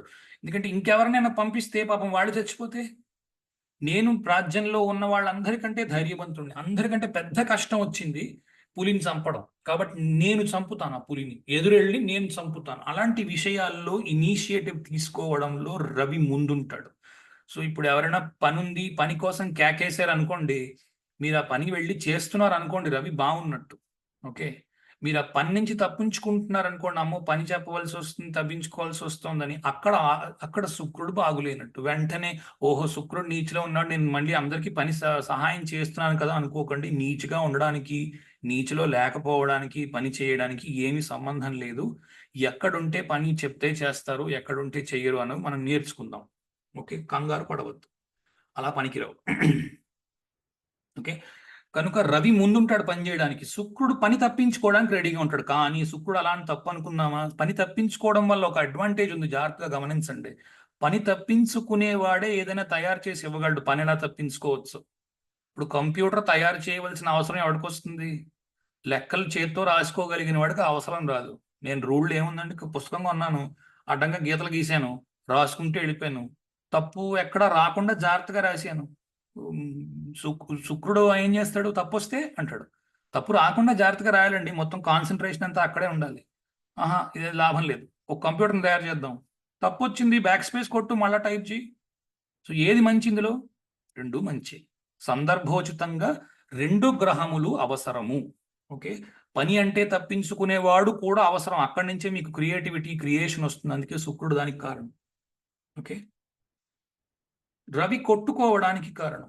ఓకే, రవి బాగా ఉన్నవాడే ధైర్యంగా నిలబడి కొట్టుకోవడానికి కారణం అంటే వెళ్ళిపోయి రౌడీయిజం చేయడానికి కారణం అని కాదు నేను అనేది. ఏదైనా సమస్య వచ్చింది, ఆ సమస్య కోసం నిలబడి పోరాడగలిగే తత్వము ఉన్నది మనిషిలో అంటే రవి లేక కుజుడు బాగుంటేనే అది చేయగలరు. లేదంటే పరిస్థితులతో కాంప్రమైజ్ అయిపోయి చేయవలసిన పని చేయకుండా మనకు ఇంతే ప్రాప్తము అని ఈ మీనమేషాలు ఎక్కడుతూ ఉంటారు చూడండి. గురువు బాగా బలంగా ఉన్నవాళ్ళు, రవిను కుజుడు బాగా వీక్గా ఉన్నవాళ్ళు మనకి ఇంతే ప్రాప్తం అంటారు. గురువు బాగా బలంగా ఉంటుంది వాళ్ళకి, ఎందుకంటే భగవంతుడు మనకి ఇచ్చింది ఇంతే, ప్రయత్నం మనం ఏం చేయక్కర్లా, ఎందుకంటే ఇంతే ఇచ్చాడు. ఓకే, జాగ్రత్తగా అర్థం చేసుకోవాలి మీరు. ఇంకేదో గురువుని తక్కువ వాడిని చేస్తున్నట్టు, రవి కుజుల్ని ఎక్కువ వాడిని చేస్తున్నట్టు కాదు. దేని అవసరం దానికి ఉన్నది. ఏ గ్రహం యొక్క మంచి దానికి ఉన్నది, ఏ గ్రహం యొక్క ఇబ్బంది దానికి ఉన్నది. ఓకే, సో పరిస్థితులతో పోరాడము రవికి ఇష్టము, శుక్రుడికి పోరాటము ఇష్టము లేదు. తెలివితేటలు వాడి ఏదైనా చేజెక్కించుకోవాలి లేదా ఎరవేయాలి. ఓకే, ఇప్పుడు లిబ్రా, తులలో ఏం చేస్తారు? నాకు ఇది ఇవ్వు, నేను నీకు ఇది ఇస్తా. ఓకే, దేని తప్పేం కాదు, జాగ్రత్తగా ఆలోచించండి. బిజినెస్ ఎక్కువ పెరుగుతుంది దానివల్ల. నీ దగ్గర ఇది ఉంది కదా, నాకు ఇచ్చే, నా దగ్గర ఇది ఎక్కువ ఉంది, ఇది నీకు ఇస్తా. ఓకే, ఇప్పుడు రెండు దేశాలు ఉన్నాయి. ఒక ఊళ్ళో పత్తి బాగా పండుతుంది, మరో ఊళ్ళో బియ్యం బాగా పండుతాయి. బియ్యానికి పత్తి ఇచ్చేవారు, పత్తికి బియ్యాన్ని ఇచ్చేవారు. జాగ్రత్తగా ఆలోచిస్తే అర్థమవుతుంది. ఓకే, అంతేకాని బియ్యం పండిస్తున్న వాడు వెళ్ళి పత్తి రైతు మీద దండయాత్ర చేశాడు అనుకోండి, పత్తి పండించడం వాడికే వచ్చు, మనకి రాదు. అప్పుడు పత్తి పండించే వాళ్ళందరూ చచ్చిపోతారు. అప్పుడు నువ్వు పత్తి ఎలా పండిస్తావు? శుక్రుడు ఏం చేస్తాడు అంటే, దండెత్తకు, కూర్చో, బుర్రవాడు, వెళ్ళి వాడితో వర్తకం మాట్లాడు అంటాడు. రెండు అవసరం. ఓకే, జాగ్రత్తగా ఆలోచించవలసి ఉంటుంది. అంటే ఇక్కడ ఏదో రవి తక్కువ వాడని కాదు నా ఉద్దేశం. అవసరం ఉంది, ఇప్పుడు వాళ్ళు వచ్చి దండెత్తుతారు అనుకోండి, మనమే ముందు వెళ్ళి దండయాత్ర చేయమన్నారు. ఓకే, అక్కడ రవి అవసరం. నువ్వు దండయాత్ర చేయలేదు, వాడు చేయకూడదని రూల్ ఏం లేదు కదా, వాడు కూడా వచ్చి చంపడానికి ప్రయత్నం చేయొచ్చు. వాడు చంపే ముందే నువ్వు వేసి అనుకున్నావు అనుకో, రవి అవసరం. అక్కడ మంత్రాలు వల్లిస్తే ఉపయోగం లేదు. ఓకే, రవికి అస్సలు ఎమోషన్స్ లేవు. ఓకే, క్రూరుడు. శుక్రుడు కూడా నీటి గ్రహం. ఓకే, నీరు, ఎందుకంటే చతుర్థంలో శుక్రుడికి డైరెక్షనల్ స్ట్రెంగ్త్ వస్తుంది, 4వ ఇంట్లో దిగ్బలం వస్తుంది, కనుక అది నీటి గ్రహం. నీరంటే ఇష్టం ఉన్న గ్రహం. చంద్రుడు కి ఆల్టర్నేట్ గా పెడతారు శుక్రుడిని. ఓకే, నీరుంటే చాలా ఇష్టం, అందుకే 12వ ఇంట్లో మహాసాగరాల్లో శుక్రుడు ఉచ్చ పొందుతున్నాడు. ఓకే, 12వ ఇంట్లో రవికి మరణకారక స్థానం ఉంది, శుక్రుడికి ఉచ్చ పొందుతున్నాడు. రవి శని, శని విషయంలో కూడా కొన్ని విషయాలు రవికి చాలా నచ్చుతాయి. చాలా మంది అనుకునేది ఏమిటి అంటే రవి శని పరమ ఏమంటారు దుష్మన్లు, ఒకళ్ళ విషయం శత్రుత్వం ఉంది విపరీతంగా, ఒకళ్ళ విషయం ఇంకొకళ్ళకి నచ్చదు అని. అలా ఏం లేదు. కొన్ని విషయాలు ప్రతి గ్రహంలో మరో గ్రహానికి నచ్చుతాయి. ఓకే, శని కష్టపడడానికి సూచకము. శని బాగుంటే తప్ప శారీరక శ్రమ చేసి మీరు కష్టపడలేరు. ఓకే, ఒక్కొక్కసారి కష్టపడవలసిన అవసరం ఉంటుంది మనిషికి, శారీరక శ్రమ చేయవలసి ఉంటుంది. అప్పుడు మీకు శని అవసరం. లేదా ఏదైనా కష్టం వచ్చింది, ఆ కష్టంలో నుంచి ఆ కష్టాన్ని భరించడానికి కావలసిన ఓర్పు అంటాం, ఓర్పు సహనము వీటన్నిటికీ పర్యాయ పదం శనిగ్రహం. ఓకే, అవన్నీ బాగుండాలి అంటే శని బాగుండాలి. అంతేగాని నాది సింహలగ్నం అండి, శని పాపండి, నాకు శని బాగోకుండా ఉంటే మంచిది అని అన్నావు అనుకో, నీకు బుర్రలేదన్నమాట. ఓకే, నీకు బుర్రలేదు. నన్ను అడిగితే నేను ఆ మాటే చెప్తాను. కొందరికి ఇలా అంటే కోపం వస్తుంది, కానీ నిజం అంతే గనక ఇలా చెప్పడమే సబబుగా ఉంటుంది. సరే, రవికి పని చెయ్యడం అంటే ఇష్టము, శని కష్టపడి పని చేయడానికి కారకుడు. ఓకే, రవి కాలాన్ని పరిపాలిస్తాడు, శని కూడా కాలాన్ని పరిపాలిస్తాడు. ఓకే, కాల అంటే నలుపు అని అర్థం కదా, కాళీ, అందుకే కాళీమాత నల్లగా ఉంటాడు, శని నల్లగా ఉంటాడు. ఓకే, జుత్తుకి ఎముకలకి రవి కారకుడు, అలాగే శని కూడా కారకుడు. ఓకే, మెచ్యూరిటీ ఉండడం అంటే వయస్సుకు తగ్గ మాట మాట్లాడడము అన్నదానికి రవి చాలా ఇష్టపడతాడు అలాంటి వ్యక్తుల్ని. మెచ్యూరిటీ, నువ్వు ముసిలాడివి ముసిలి మాట్లాడు, పిచ్చి మాట్లాడకు. ఓకే, చిన్నపిల్లడివి చిన్నపిల్లడు మాట్లాడు, పడుచువాడివి పడుచు మాట్లాడు. ఏ వయస్సుకి తగ్గ ముచ్చట అంటారు చూడండి, అది రవికి చాలా ఇష్టం. వయస్సుకి కాని ప్రేలాపనలు పేలితే ఇష్టం లేదు. శనికి కూడా అటువంటి వాళ్లే ఇష్టం. ఓకే, ఇలాంటి విషయాల్లో ఈ సామ్యాలు రవికి శనికి ఉన్నాయి, నచ్చనివి కూడా ఉన్నాయి. ఓకే, మీరు చూస్తే గురువు విషయంలో కూడా చాలా ఉన్నాయి. ఓకే, సో డోంట్ థింక్ ఏదో గురువు అంటే సూపర్ గా నచ్చేస్తాడు, శని అంటే అసలు నచ్చడు, అలాంటి పిచ్చి ఆలోచనలు పెట్టుకోవద్దు. ఓకే, కొన్ని ఎక్కువ నచ్చని గుణాలు రవికి శనిలో కొన్ని ఎక్కువ ఉండొచ్చు. అంత మాత్రం చేత ఖచ్చితంగా ఏదో శని చెడు చేస్తాడు అనే ఉద్దేశాల్లో ఉండకండి. మీరు చెబుతున్న లాజిక్ నిజమైతే, మీరు అనుకుంటున్న లాజిక్ నిజమైతే, శని మహర్దశ వచ్చిన ప్రతి వాడికి ఇబ్బంది ఉండాలి, సింహలగ్నం ఉన్నవాడికి. అలా అవ్వడం లేదు. కావాలంటే మీరు వెతికి చూసుకోండి జాతకాలు. ఒకవేళ ఈ ప్యాటర్న్ ఈ పాటికి ఎస్టాబ్లిష్ అయి ఉంటే లోకం మొత్తం ఆస్ట్రాలజీ ఉండేది. రెండోది, ప్రతి పార్లమెంట్లో కూడా శాసనం పాస్ చేసి ఉండేవాడు, రేపటి నుంచి అందరూ ఆస్ట్రాలజీని పాటించి తీరాల్సిందే. అలా ఎందుకు పాస్ చేయలేదు అంటే ఇలాంటివి పనిచేయట్లేదు. అందుకు దీన్ని సూడో సైన్స్ అని, ఇది పనికిరాదని ప్రచారం జరుగుతుంది. ఈ ప్రచారం నుంచి మనం బయటపడాలి అంటే ఫస్ట్ చేయవలసింది ఏంటంటే ఏంటి పని చేస్తున్నాయి అన్నవి నిస్సిగ్గుగా ఒప్పుకొని ఇవి ఇలా పనిచేస్తున్నాయి, ఇవి ఇలా పనిచేస్తున్నాయి, ఇవి ఇలా పనిచేయట్లేదు, పనిచేయని వాటిని వదిలిపెట్టి పనిచేసే వాటిని జాగ్రత్తగా ముందుకు తీసుకెళ్తే భావితరాలకు అందరికీ ఉపయోగపడుతుంది. నా ఉద్దేశం అది. ఓకే, సరే, ఏమి నచ్చవు రవికి? ఓకే, రవి ఒక హైరార్కీ ఫాలో అయ్యేవాడు, ఒక మోనార్కీ ఫాలో అయ్యేవాడు, ఒక బ్యూరోక్రసీ ఫాలో అయ్యేవాడు. అంటే రాజు చేయవలసిన పని రాజు చేయాలి, గుర్రం పని గుర్రానిది, గాడిద పని గాడిదది. ఓకే, వాడు పేద కుటుంబంలో పుట్టాడు, పేదగా ఉండవలసినదే. సరే, కష్టపడ్డాడు, పైకి రాగలడు, దానికి నేనేం కాదనట్లేదు. అంతేగాని నేను మొత్తం నా దగ్గర ఉన్న సొమ్ము అందరికీ ఊరికే పనిచేస్తాను, శని చేస్తాడు. శనికి కావాల్సింది ఏంటంటే డెమోక్రసీ, అందరూ సమానముగా చూడబడాలి. ఓకే, ఫలానా వాడు గొప్పవాడు, ఫలానా వాడు తక్కువవాడు అని అనడానికి లేదు. డెమోక్రసీ ఎస్టాబ్లిష్ చేయాలి, అది శనికి కావాల్సింది. డెమోక్రసీ అంటే అందరూ సమానంగా చూడబడము. ఇలా చేయడం మంచా చెడ అన్నారు అనుకోండి, అందులో ఉండే మంచి అందులో ఉంది, అందులో ఉండే చెడు అందులో ఉంది. ఓకే, ఉదాహరణకి రాచరిక నడుస్తుంది అనుకోండి, ఏదైనా డెసిషన్ తీసుకోవాలి, ఏదైనా ఒక డెసిషన్ తీసుకుని ముందుకెళ్ళాలి అని అంటే చాలా సులువుగా తీసుకోవచ్చు. రేపటి నుంచి ఇగో జనులందరూ ఇది చెయ్యాలి, ఒక క్షణంలో అయిపోతుంది, దానికి ఏం పెద్దగా ఇది ఉండదు. డెమోక్రసీ నడుస్తోంది, ఓకే, రాచరికాలు పోయాయి. ఇప్పుడు మన దేశంలాగా డెమోక్రసీ నడుస్తుంది. ఒక డెసిషన్ చెయ్యాలి అని అంటే దానికి కనీసం 10 ఏళ్ళు పడుతుంది. ఇది నెగటివ్ సైడ్. పాజిటివ్ సైడ్ ఏంటి అంటే ఎంత పేదరిక కుటుంబంలో పుట్టిన వాడైనా సరే రాజై కూర్చోవచ్చు. ఓకే, కాబట్టి రెండు ఉంటాయి, నాణానికి రెండు వైపుల్లాగా. రవి శని ఇవి పరిపాలిస్తూ ఉంటాయి. రవి చాలా వేడిగా ఉంటాడు, వేడిగా ఉండే చోట ఉండాలని కోరుకుంటాడు, లేదా చలవగా ఉన్న చోట వేడిని ప్రదానం చేస్తాడు. శని మాత్రము పూర్తి చలవ ప్రదేశాల్లో ఉండడానికి ప్రయత్నం చేస్తాడు.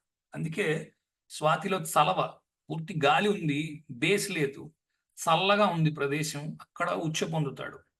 కుంభంలోనేమో పూర్తి చల్లటి వాతావరణం.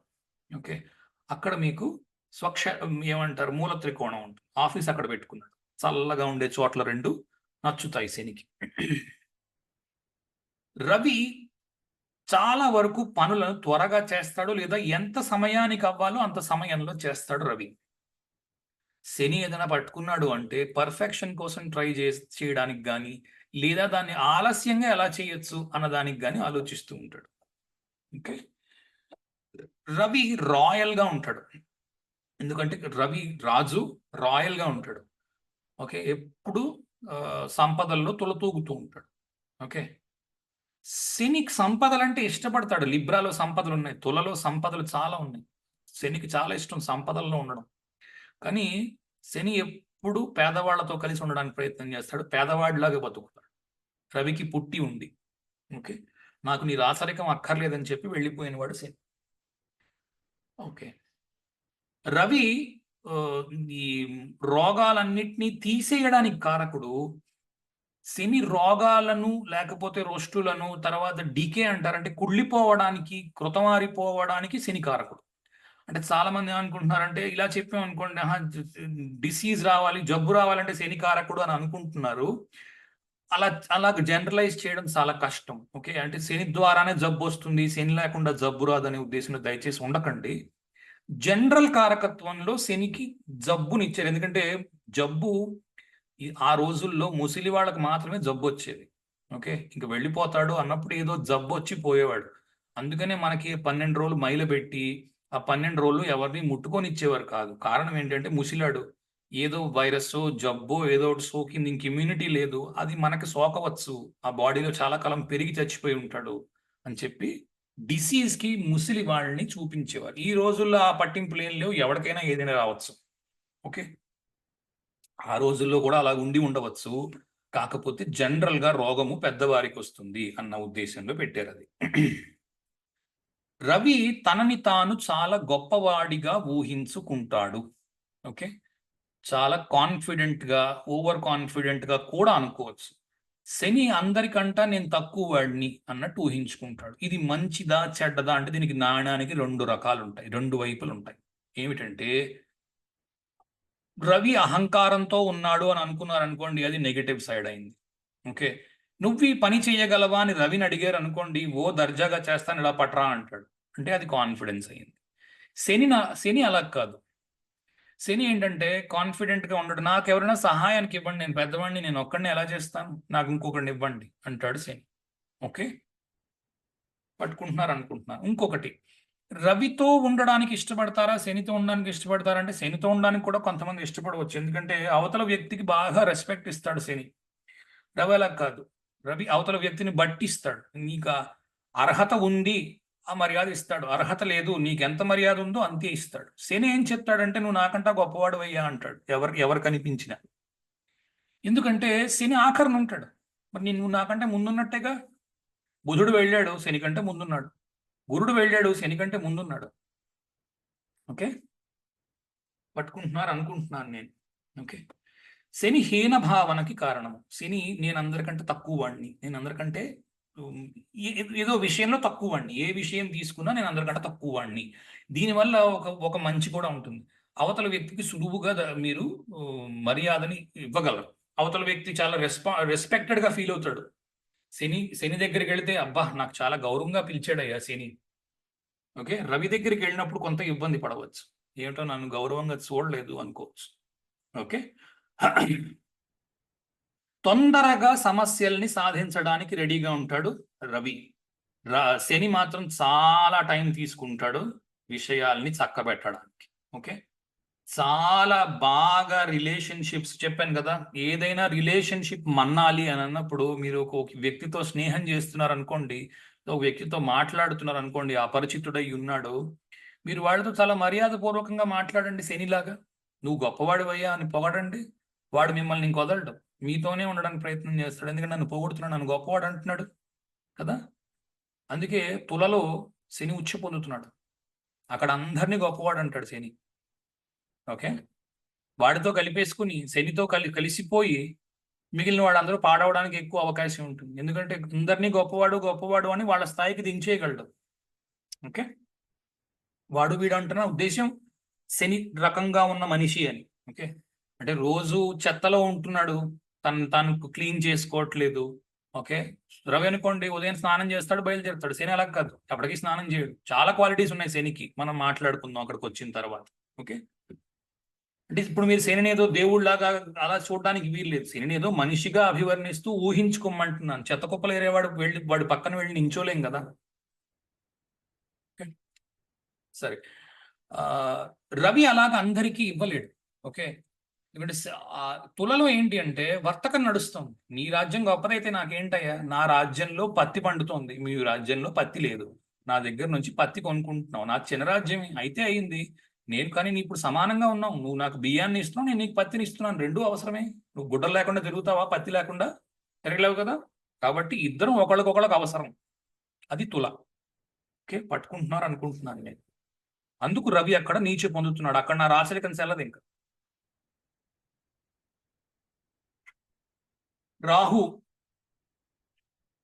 రాహు కూడా మటీరియలిజం మీద ఫోకస్డ్ అయి ఉంటాడు. డబ్బు సంపాదనకి రాహు చాలా సహకరిస్తాడు. ఓకే, కనుక డబ్బు సంపాదించాలి అని అనుకుంటున్న వాళ్ళు, నేను సన్యాసం పుచ్చుకోను అని అనుకుంటున్న వాళ్ళు రాహు బాగుండాలని కోరుకోవాలి. ఓకే, రాహుకు ఉపయోగం, ఎందుకంటే రాహు కూడా పరిపూర్ణ అవతారాల్లో రాహు ఒకడు. రవి, చంద్ర, కుజ, రాహులు. రాహు చాలా ఇంపార్టెంట్. ఓకే, మనం అక్కడ దాకా వచ్చాక నేర్చుకుందాము. రాహు చాలా ఇంపార్టెంట్ ప్లానెట్. రవి రాయల్ గా ఉంటాడు, రాహు కూడా రాయల్ గా ఉంటాడు. రాహు చాలా రాయల్ ప్లానెట్. ఎప్పుడు మటీరియలిజం ఇష్టపడతాడు, డబ్బు సంపాదనని బాగా ఇష్టపడతాడు. మంచి మంచి ఏమంటారు, కార్లలో తిరగాలనుకుంటాడు రాహు. ఓకే, బాగా మంచి హంసతులిక తల్పాల మీద పడుకోవాలనుకుంటాడు రాహు. రాహు ఒక మాయని క్రియేట్ చేస్తాడు. ఓకే, మాయని క్రియేట్ చేసి ఆ మాయ కోసం మనిషిని పరిగెట్టిస్తాడు. బాగా డబ్బు సంపాదించాలి అంటే పరిగెత్తాలి. ఆ పరిగెత్తడానికి రాహు ఉపయోగపడతాడు. అవతల వైపు డబ్బు వైపు చాలా ఉంది, పరిగెట్టు అంటాడు. ఆ మాయను తయారు చేసి డబ్బులోనే లోకం ఉంది, పరిగెట్టిస్తాడు. ఇదేం తప్పుగా దయచేసి తీసుకోవద్దు. ఓకే, ఎవరు ఆ ఉద్దేశాల్లో ఉండకండి. ఓకే, ఏదో రాహు చెడు చేస్తున్నాడనే ఉద్దేశంలో దయచేసి ఉండకండి. రాహు చాలా ఇంపార్టెంట్. మనం అందరం సంసారంలో ఉన్నాం కాబట్టి రాహు చాలా ఇంపార్టెంట్. మీరు సన్యసిస్తున్నారు, అలాంటి వాళ్ళకి అసలు జాతకంతో పని లేదు. జాతకం ఎవడు చెప్పించుకుంటాడు, నాకు పెళ్ళి అవుతుందా, నాకు ఉద్యోగం వస్తుందా, నాకు ప్రమోషన్ వస్తుందా, ఇవే రాహువుకు సంబంధించినవి అందరూ అడుగుతారు. అంతేకాని నాకు ముక్తి లభిస్తుందా, నీకు జ్యోతిష్కుడి దగ్గరికి వచ్చి వాడు ప్రశ్నించడు. అలా ప్రశ్నిస్తున్నాడంటే వాడు అవివేకంతో అడుగుతున్నాడు అనమాట. నీకు ముక్తి లభించాలి అంటే నువ్వు చేస్తున్న పనే కరెక్ట్ కాదు, జ్యోతిష్కుడి దగ్గరికి కాదు నువ్వు రావాల్సింది. నీకు నువ్వుగా సాధించుకోవాల్సింది ముక్తి ఒకటే, ఇంకోటి ఏదీ లేదు. Okay, illusion. Okay, marketing tactics.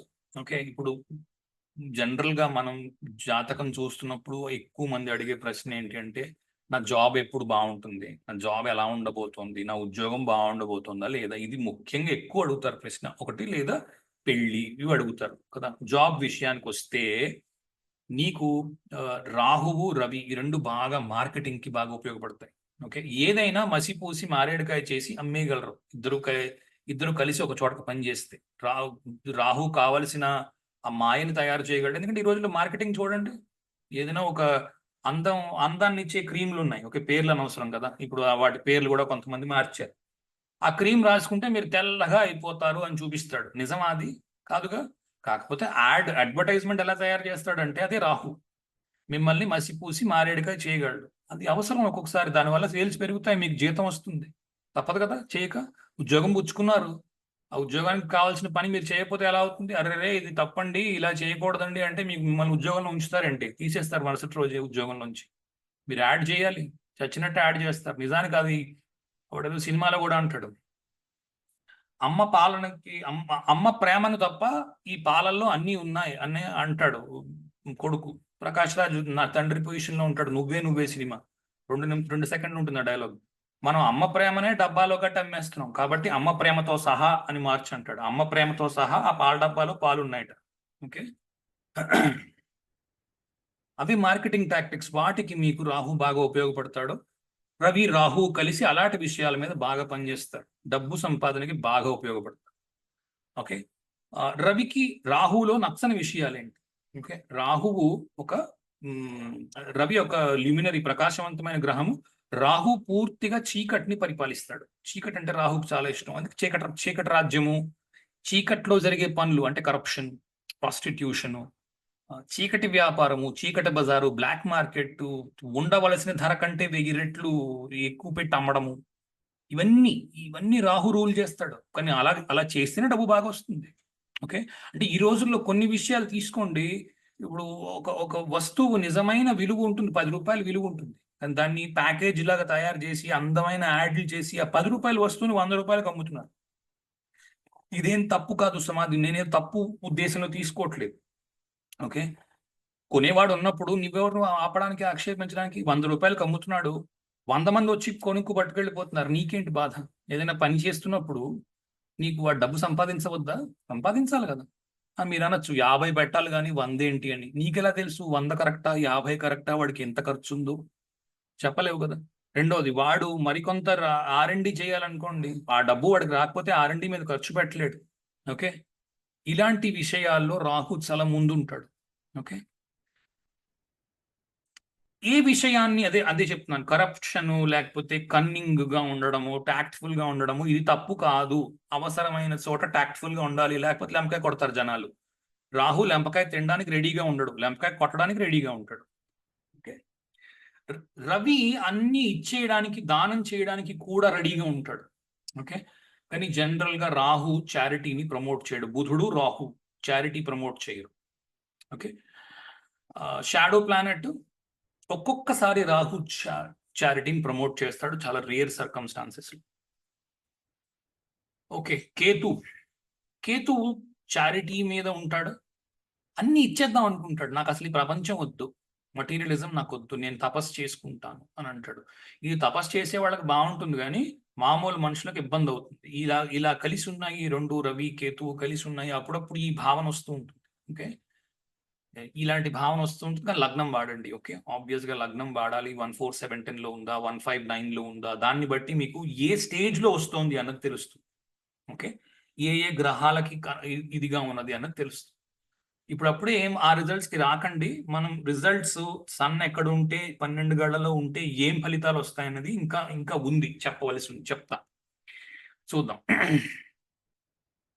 Ketu general గా బ్రేక్స్ ఇస్తుంది ఉద్యోగంలోని, కానీ ఖచ్చితంగా ఇస్తుందని చెప్పలేము. ఒక్కొక్కసారి కేతు వల్ల కూడా బాగా పైకి వెళ్ళిన మనుషులు చాలా మంది ఉంటారు.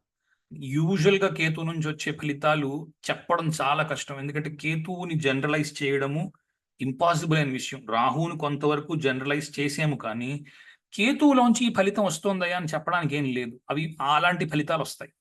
ఓకే. కేతువులో నుంచి మంచి ఉద్యోగాలు కూడా రావచ్చు, ముఖ్యంగా కంటికి కనబడని వస్తువుల మీద పనిచేసేవాడు, అంటే మైక్రోబయాలజీ, క్రిమి కీటకాదులు, వైరస్లు, వాటి మీద పనిచేయాలి, కేతు బ్రహ్మాండంగా ఉండాలి. లేదా ఒక వాచ్ తయారు చేయాలి, ఆ వాచ్లో చిన్న చిన్న యంత్రాలు తిరుగుతూ ఉంటాయి, చిన్న చిన్న మరలు, ఆ మరలు నువ్వు భూతద్దం పెట్టుకొని చేస్తాడు వాచ్ తయారు చేసేవాడిని చూడండి ఎక్కడైనా వాచ్ రిపేర్ షాప్ లో.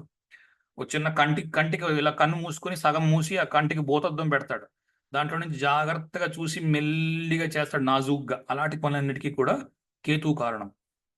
ఓకే. సో పూర్తిగా కేతు ఏదో మీకు పని తీసేస్తాడు, పనిలో నుంచి ఉండడు, 10వ ఇంట్లో కేతు ఉన్నాడు, వీడికి ఇంకా అంతా పోయినట్టే, అలాంటి ఉద్దేశాలు దయచేసి ఉండద్దు, అలాంటివి కుదరవు. ఓకే. రెండోది, D10 చూడకుండా ఏదో 10వ ఇంట్లో రవి ఉన్నాడండి గవర్నమెంట్ ఉద్యోగం వచ్చేస్తుంది, ఇవి అసలు పని చెయ్యవు. ఓకే. నాకు చాలా మంది తెలుసు, 10వ ఇంట్లో రవి ఉచ్చులో ఉన్నాడు, 10 డిగ్రీల్లోని, క్యాన్సర్ లగ్నము, 10వ ఇంట్లో రవి ఉచ్చులో ఉన్నాడు, సూపర్ గా AS ఆఫీసర్ అయిపోతావమ్మా అని అందరూ చెప్తున్నారు, అమ్మాయి డిగ్రీయే పాస్ అవ్వలేదు. ఓకే, ఏదో అతి కష్టం మీద ఇప్పుడు పాస్ అయ్యింది, ఏమిటి చేయాలని ఆలోచిస్తుంది. ఓకే, కనుక అలా అలా జనరలైజ్ చేయలేం. D10 చూడండి, D10 చూసి కానీ ఆ డెసిషన్కి రావద్దు. దశాంశ చూడకుండా నువ్వు ఉద్యోగం గురించి చెప్పేస్తున్నావు అంటే పప్పు సాంబారు కలిపి కొట్టేస్తున్నావు అనమాట, అడుగులు వేసేస్తున్నావు దాంట్లో. సరే, రాయల్గా ఉండడానికి కేతు ఇష్టపడడు. కేతు ప్రాబ్లమ్ సాల్వింగ్కి అసలు ఇష్టపడడు. ఎవరికి ఇబ్బంది ఉంది, కేతు వెళ్ళడు. నాకు ప్రపంచంలో ఉన్న బాధలతో నాకు సంబంధం లేదు. ఓకే, కేతు వెళ్ళడానికి ఇష్టపడ్డు. ఓకే, చాలా పెద్ద లెక్చర్ ఉంది ఇంకా. సో ఓకే, ఇంకొక హాఫ్ అవర్ ఉంది కదా మనకి, ఒక హాఫ్ అన్ అవర్ ఇది చెప్తాను.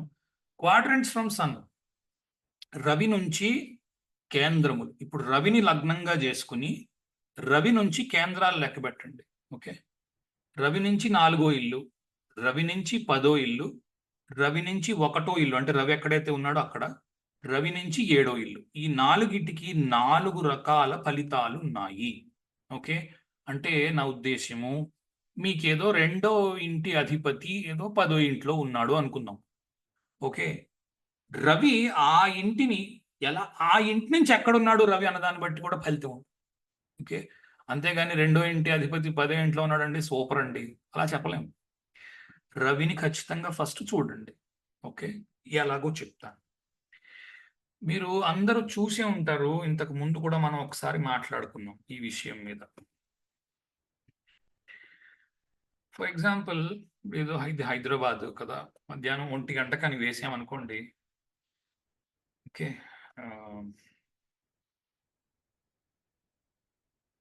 12 గంటలకని వేసామనుకోండి మధ్యాహ్నం. 12 గంటలకు మధ్యాహ్నం వేస్తే మీకు రవి 10వ ఇంట్లో ఉంటాడు, డైరెక్షనల్ స్ట్రెంగ్త్లో ఉంటాడు కదా. ఇది అందరికీ తెలుసు. దిగ్బలము అంటే అందరికీ తెలుసు, తెలియని వాళ్ళు ఎవ్వరు లేరు. 12 గంటలకి మనం వేసుకుంటే మధ్యాహ్నం టైము దిగ్బలంలో ఉంటాడు. దిగ్బలంలో ఉన్న గ్రహము లగ్నానికనే కాదు. ఓకే, దిగ్బలంలో ఉన్న రవి నుంచి కౌంట్ చేయండి. ఇప్పుడు 1, 2, 3, 4, 4 ఇళ్ళు దాటితే లగ్నం వచ్చింది. కాబట్టి లగ్నానికి రవి దిగ్బలాన్ని ఇస్తున్నాడు. 4 ఇళ్ళు లెక్క పెట్టాము, లగ్నానికి దిగ్బలాన్ని ఇస్తున్నాడు. ఎందుకంటే అక్కడ రవి యొక్క కాంతి అత్యధికంగా పడుతుంది. 4 ఇళ్ళు దాటి ఎక్కడికి లెక్క పెడతావో రవి యొక్క కాంతి అత్యధికంగా అక్కడ పడుతుంది. కాబట్టి మీరందరూ ఏం చేస్తారంటే మీ మీ రవి ఎక్కడున్నాడో చూసుకోండి. మీ హోరోస్కోప్లో చూసుకుని ఏ ఇంట్లో ఉన్నాడో ఆ ఇంటి నుంచి రవి లగాయితూ 4 ఇళ్ళు లెక్క పెట్టండి. ఒకవేళ రవి 10వ ఇంట్లో ఉంటే అది లగ్నం అవుతుంది. ఓకే, రవి 9వ ఇంట్లో ఉంటే అది 12వ ఇల్లు అవుతుంది. రవి 8వ ఇంట్లో ఉంటే 11వ ఇల్లు అవుతుంది. ఓకే, రవి 7వ ఇంట్లో ఉంటే 10వ ఇల్లు అవుతుంది. 4 ఇళ్ళు లెక్క పెట్టుకోవచ్చు. ఇలా చేస్తే అక్కడ రవి యొక్క కాంతి పూర్తిగా పడుతోంది. అంటే మీ యొక్క ఫోకస్, మీ జీవితంలో మీరుండే ఫోకస్ అక్కడ ఉంది లేదా అక్కడ ఉండాలి. ఓకే, రెండిటికి పనికొస్తుంది. రవి బాగా ఇబ్బందుల్లో ఉన్నాడు, అక్కడ ఫోకస్ మీరు చేయలేకపోతున్నారు. ఓకే, అక్కడ మీరు ఫోకస్ చేయలేకపోతున్నారు. రవి బాగున్నాడు అంటే అక్కడ మీరు ఫోకస్ చేయగలుగుతున్నారు. ఇలా కూడా తెలుసుకోవచ్చు.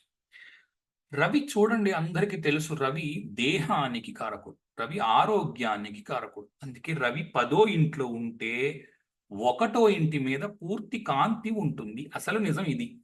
అంతేగాని రవి ఏదో ఉచ్చులో ఉంటాడు, రవి ఏదో డైరెక్షనల్ స్ట్రెంగ్త్లో ఉంటాడు అంటే ఏమిటి? రవి డైరెక్షనల్ స్ట్రెంగ్త్లో ఉంటే కాంతి 4వ ఇంటి ద్వారా లగ్నం మీద పడుతుంది. రవి యొక్క 4వ ఇల్లు ఏదైతే అవుతుందో అది లగ్నం అవుతోంది. రవి 10వ ఇంట్లో ఉన్నాడు గనుక 4 ఇళ్ళు లెక్క పెడితే లగ్నం మీద పడితే లగ్నం నుంచి ఏమొస్తుంది? బాడీ వస్తుంది, దేహము, శరీరము. ఇంకేమొస్తుంది? పేరు, ప్రతిష్ట. మీరు చేసే పనిని బట్టి మీకు పేరు, ప్రతిష్ట, లేదా మీరు చేసే పనిని బట్టి మీకు అప్రతిష్ట. ఈ 2 వస్తాయి.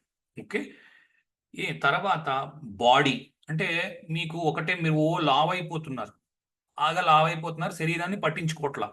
దానికి కూడా రవి 10వ ఇంట్లో ఉండడం కారణము ఏదైనా అఫ్లిక్షను, లేకపోతే బద్ధకము, లేదా నవాంశలో సరిగ్గా దీనికి ఆపోజిట్గా ప్లానెట్స్ ఉండడము జరిగితే మీకు బద్ధకం వలన మీకు బాడీ ఒబేసిటీ ఇష్యూస్ ఉన్నాయి, మీరు సరిగ్గా పట్టించుకోవట్లేదు. ఓకే, మీరు చేయవలసిన పని చేయలేకపోతున్నారు ఏ కారణానికో. ఫస్ట్ ఫలితం ఇది. అంతేగాని రవి 10వ ఇంట్లో ఉన్నాడు, సూపర్, డబ్బులు వచ్చేస్తాయి, ఇవి కావు ఫలితాలు, ఇలా రావు ఫలితాలు.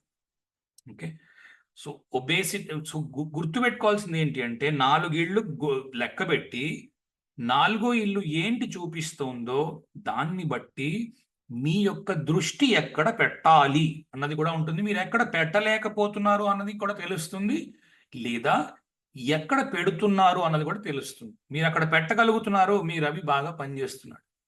ఓకే, అంతే. 10వ ఇంట్లో ఎక్కువ లైటింగ్ వస్తుంది అని చెప్పారు కదా సార్. 10వ ఇంట్లో రవి 10వ ఇంట్లో ఎక్కువ బ్రైట్నెస్ ఉంటుంది, ఎక్కువ లైటింగ్ ఉంటుంది. కాదు కాదు, అంటే మధ్యాహ్నం 12 గంటలకు ఎక్కువ లైటింగ్ వస్తుంది 10వ ఇంట్లో అని చెప్పారు కదా. వస్తుంది. అంటే 10వ ఇల్లుని మనం ఇచ్చేయాక దానికి ఆపోజిట్ దాని నుంచి వేరే 4th ఇంటికి లెక్క పెట్టాలని డౌట్. 10వ ఇంట్లో రవి ఉన్నప్పుడు కనబడుతుందా? చార్ట్ కనిపిస్తుందా? ఇప్పుడు ఇది కనిపిస్తుంది సార్. కనిపిస్తుంది కదా. రవి నుంచి 4 ఇళ్ళు లెక్క పెడితే లగ్నం వచ్చింది. ఇప్పుడు లగ్నం మీదకి ఫోకస్, అంతే, యాజ్ సింపుల్ యాజ్ దట్. ఇప్పుడు ఏంటి నీ క్వశ్చన్ సత్యారావు?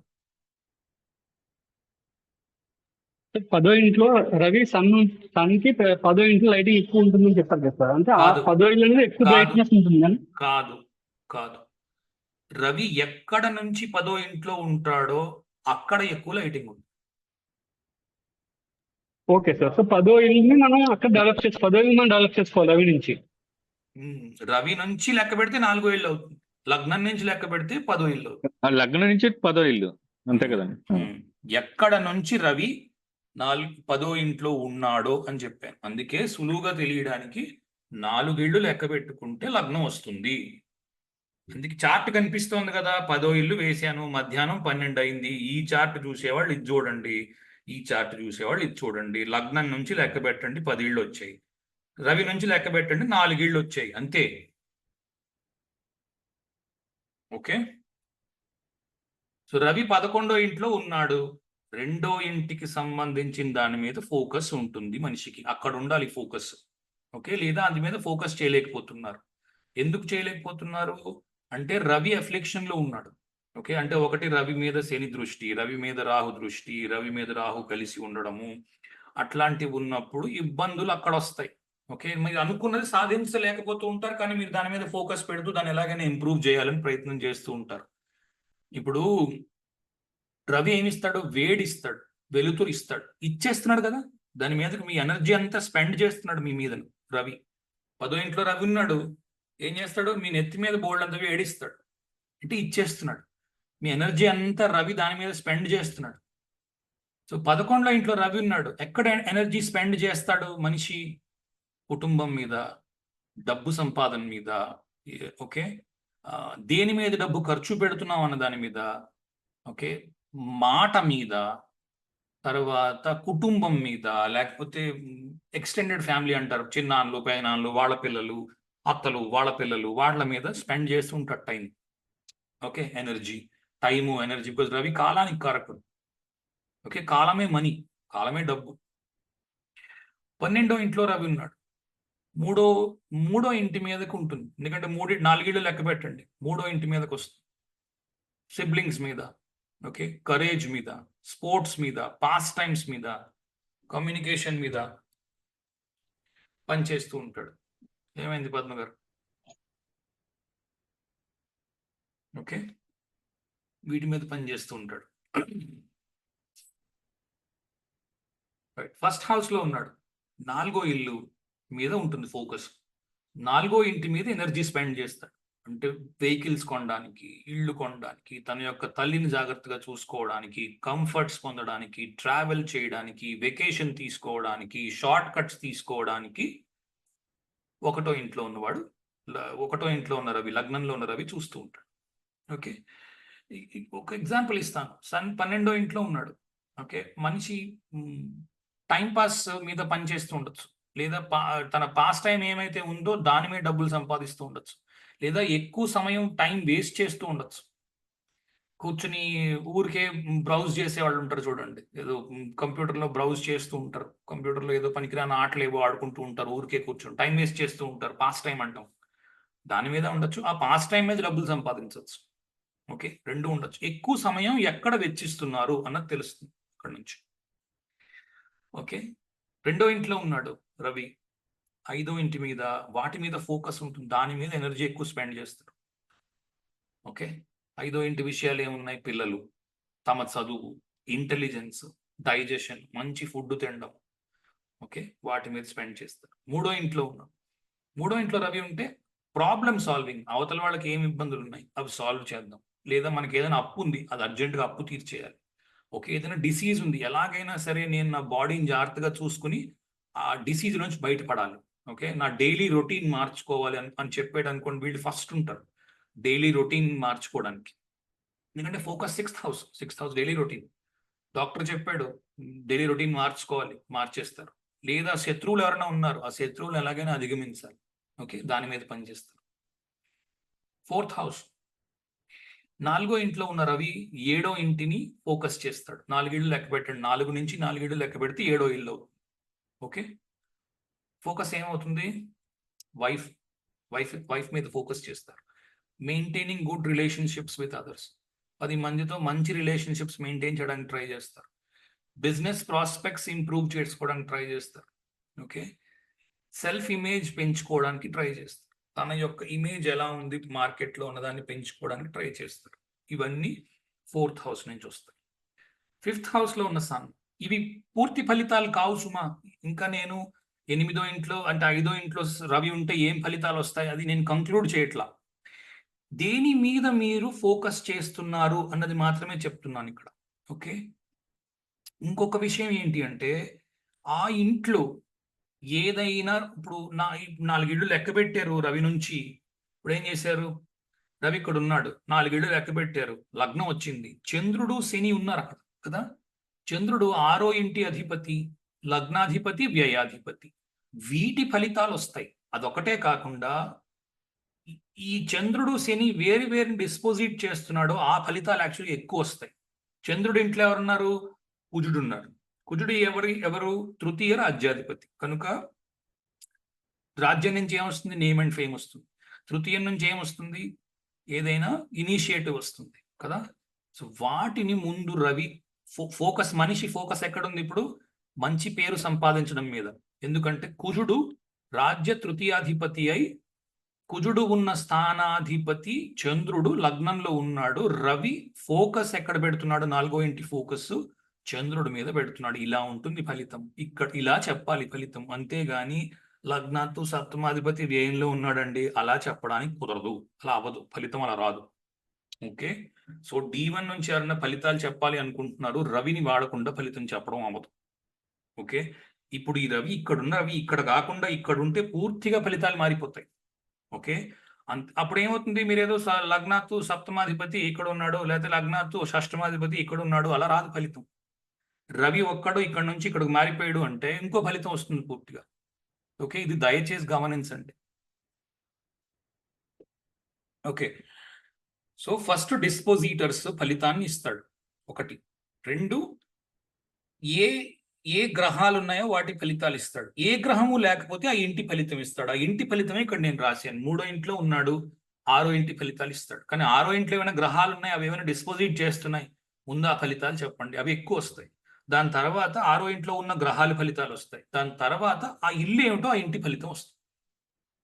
ఓకే, 5th హౌస్లో ఉన్నాడు రవి, 8th హౌస్ ఫలితాలు ఇవ్వడానికి ఆలోచిస్తాడు. ఫోకస్ దాని మీద ఉంటుంది. నాకు ఇన్హెరిటెన్స్ వస్తుందా రాదా, నా ఇన్హెరిటెన్స్ నేను ఎలా కాపాడుకోవాలి, అక్కడ నా ఫోకస్ పెడతాను, అక్కడ నా ఎనర్జీ అంతా అక్కడ వాడతాను. నా ఇన్సూరెన్స్ సరిగ్గా ఉందా లేదా చెక్ చేసుకుంటూ ఉంటాను. అకల్ట్ సైన్సెస్ నేర్చుకోవడానికి ఆలోచిస్తాను. అకల్ట్ సైన్స్ అంటే ఇప్పుడు జ్యోతిషము ఇలాంటివి నేర్చుకోవడానికి. Okay, 8th house gambling. Okay, risk చేయడానికి ఆలోచించడం, ఒక్కసారిగా డబ్బంతా తీసుకుని ఎక్కడైనా పెట్టడానికి ప్రయత్నం చేయడం. ఓకే, ఇక్కడ ఎక్కువ డబ్బులు వస్తాయని అక్కడ పెట్టడం, అలాంటి పనులన్నీ 8th హౌస్లో చేస్తారు. ఓకే, అవి చేయడానికి ఇష్టపడ్డం. 6th హౌస్లో ఉన్న రవి 9th హౌస్ ఇంప్రూవ్మెంట్ కోసం చూస్తూ ఉంటాడు కాన్స్టెంట్ గా. రవి 6వ ఇంట్లో ఉంటే ఏం చేస్తాడు? 10 మంది యొక్క ప్రాబ్లమ్స్ ని సాల్వ్ చేసి తన యొక్క భాగ్యాన్ని పెంచుకుంటాడు. ఓకే, అంటే జనరల్ గా ఏం చెప్పాలి అంటే 6వ ఇంట్లో రవి ఉంటే భాగ్యం పెరుగుతుంది అని చెప్తారు. ఎలా చెప్తున్నారు అన్నది ఇక్కడ నేను ఎక్స్ప్లెయిన్ చేయడానికి ట్రై చేస్తున్నాను. ఎందుకంటే నువ్వు కాన్స్టెంట్ గా వర్క్ చేయడానికి ప్రయత్నం చేస్తున్నావు. ఓకే, వర్క్ చేసేవాడికి జీ ఆబ్వియస్ గా నీ నీ భాగ్యం పెరుగుతుంది, నీ డబ్బు పెరుగుతుంది, నువ్వు వర్క్ చేస్తున్నావు కాబట్టి. ఓకే, తన తండ్రి యొక్క ఆరోగ్యం, తన యొక్క లక్, లాంగ్ డిస్టెన్స్ లో చేయవలసిన ట్రావెల్స్, వీటన్నిటినీ కూడా దృష్టిలో పెట్టుకుంటాడు 6వ ఇంట్లో ఉన్న రవి. 7వ ఇంట్లో ఉన్న రవి 10వ ఇంటి మీద ఫోకస్ చేస్తాడు. ప్లానింగ్ ఫర్ ఇంప్రూవింగ్ కర్మ. ఓకే, ఉద్యోగం, నేమ్, ఫేమ్, చెడ్డ పేరు రాకుండా ఉండడానికి ప్రయత్నం చేయడం, ఇవన్నీ ప్రయత్నం చేస్తుంటాడు 7వ ఇంట్లో ఉన్న రవి. 8వ ఇంట్లో ఉన్న రవి 11వ ఇంటి మీద ఫోకస్ చేస్తాడు. డబ్బు ఎలాగ పెంచుకోవాలి, ఓకే, నా జీతం ఎలా పెంచాలి, 11వ ఇల్లు, నా జీతం ఎలా, శాలరీ పెరుగుతుంది, ఓకే, ఎలాగ నేను నా కోరికలను తీర్చుకోగలుగుతాను. 11వ ఇంట్లో ఏమొస్తాయి, మీకు డిజైర్స్ అన్నిటినీ కూడా ఫుల్ఫిల్ చేసుకోవడం, ఫుల్ఫిల్మెంట్ ఆఫ్ డిజైర్స్ అంటారు కదా, మీకు కావాల్సిన ఇష్టాలన్నింటినీ ఇష్టాపూర్తము అంటారు 11వ ఇల్లు. వాటన్నిటిని నేను ఎలాగ పూర్తి చేసుకుంటాను అన్న దాని మీద ఫోకస్ పెట్టడం, ఫ్రెండ్స్ మీద ఫోకస్ ఉంచడం, లేదా కోడళ్ళు ఉంటే కోడళ్ళ మీద, ఎందుకంటే పంచమాత్తు సప్తమం అవుతుంది 11వ ఇల్లు. కోడళ్ళకి లేదా అల్లుళ్ళకి వాళ్ళ మీద ఫోకస్, మా అల్లుడు ఏం చేస్తున్నాడో, మా కోడలు ఏం చేస్తుందో, ఆవిడ ఎలా ఉందో, ఆవిడ ఏం చేస్తుందో, సరిగ్గా చూసుకుంటుందో లేదో, ఓకే, అలాంటివి చూసుకుంటూ ఉంటారు. సన్ 9th హౌస్, 12వ ఇంటి గురించి ఆలోచించడం. 12వ ఇంట్లో బడ్జెట్స్ చేయడం, అంటే నాకు వచ్చేది ఇంత, నాకు వెళ్ళిపోయేది ఇంత, నా ఖర్చు ఇంత, నా ఇది ఇంత, నేను ఇంత ఖర్చు పెట్టాలి, ఇంతలో బతకాలి, వీటి మీద ఫోకస్డ్గా ఉండడం. ఎలాగైనా సరే ఖర్చులు తగ్గించుకోవాలి. ఓకే, ఖర్చులు కాన్స్టెంట్గా తగ్గించుకోవడానికి ప్రయత్నం చేయడం, లేదా అప్పులు కట్టడానికి తొందరగా అప్పులు కట్టడానికి ప్రయత్నం చేయడం, లేదా నా వెనక ఎవరైనా గోతులు తీస్తున్నారేమో వాళ్ళ సంగతి ఆలోచించడం. ఇవన్నీ కూడా మీకు మీ ఎనర్జీ ఎక్కడ స్పెండ్ అవుతోంది అన్నది ఫోకస్ అన్నమాట. అంటే మీరు ఎంతసేపు దాని మీద ఫోకస్డ్గా ఉంటున్నారు, వీటిని బట్టి వస్తుంది. ఓకే, ఎవరికైనా ఫీడ్బ్యాక్ ఉంటే చెప్పండి. మోస్ట్లీ ఆపడం నయమేమో, ఇంకా ఇవన్నీ చాలా టైం పడతాయి. యాక్చువల్గా ఇంకా ఇంకా కవర్ చేయడానికి ఇంకా రాశాను, కానీ ఇక్కడికి ఆపుదాం. ఎవరికైనా ఫీడ్బ్యాక్ ఉందా, ఏదైనా చెప్దాం అనుకుంటున్నారా? అర్థమైందా, చాలా కష్టంగా ఉందా? అర్థమైంది సార్. చాలా బాగుంది సార్ ఇవాళ సెషన్. క్లియర్ గా ఉంది సార్. Okay, good. ఒక డౌట్ ఉంది సార్. అడగండి. అంటే మూల త్రికోణం నుంచి 3, 6, 10, 11 అది ఏది ఎనిమీస్ ఏది ఫ్రెండ్స్ చెప్పారు. అవును, అలాగే సన్కి మార్స్లో ఏమి ఇష్టం, సాటర్న్లో ఏమి ఇష్టం లేదు, ఇలా కూడా అనుకున్నాం కదా. అవును. సో ఇప్పుడు సన్ మార్స్తో కంజంక్ట్ అయింది ఒకటి, లేదా ఎనిమి వీనస్తో కంజంక్ట్ అయింది ఒకటి. Hmm. ఈ రెండిటికి ఉన్న కామన్ ఇష్టాలు కొన్నిసార్లు ప్రమోట్ చేస్తుంది. సన్కి ఏదైతే నచ్చదో ఆ ప్లానెట్తో వాటితో ఇష్యూస్ రావచ్చు. ఉన్న కంజంక్షన్ ఎవరితో అయినా ఇది వర్తిస్తుంది. కాకపోతే ఇప్పుడు మూల త్రికోణంకి ఫ్రెండ్ అయితే అది ఎలా మారుతుంది, మూల త్రికోణంకి ఎనిమి అయితే అది ఎలా మారుతుంది? ఇంకా ఎక్కువ వస్తుంది ఫలితం. That's all. ఓకే, సో ఫలితం తక్కువ వస్తుంది, ఎనిమి తక్కువ ఓకే వస్తుంది ఫలితం, ఓకే సో ఫ్రెండ్ బేసిక్గా చెప్పండి. ఎక్కువ వస్తుంది ఫలితం. సింపుల్. ఓకే, సో మూల త్రికోణంకి ఫ్రెండ్ అయితే వచ్చే కామన్ ఏది ఉందో అది చాలా పవర్ఫుల్ గా వస్తుంది. కరెక్ట్. అక్కడి నుంచి ఎనిమి అయితే వచ్చే కామన్ పాయింట్ కూడా కొంచెం తక్కువ వస్తుంది, తక్కువ లిమిటెడ్. వస్తుంది. అవును, లిమిటెడ్ గా ఓకే వస్తుంది. లిమిటెడ్ గా ఓకే వస్తుంది. Okay thank you.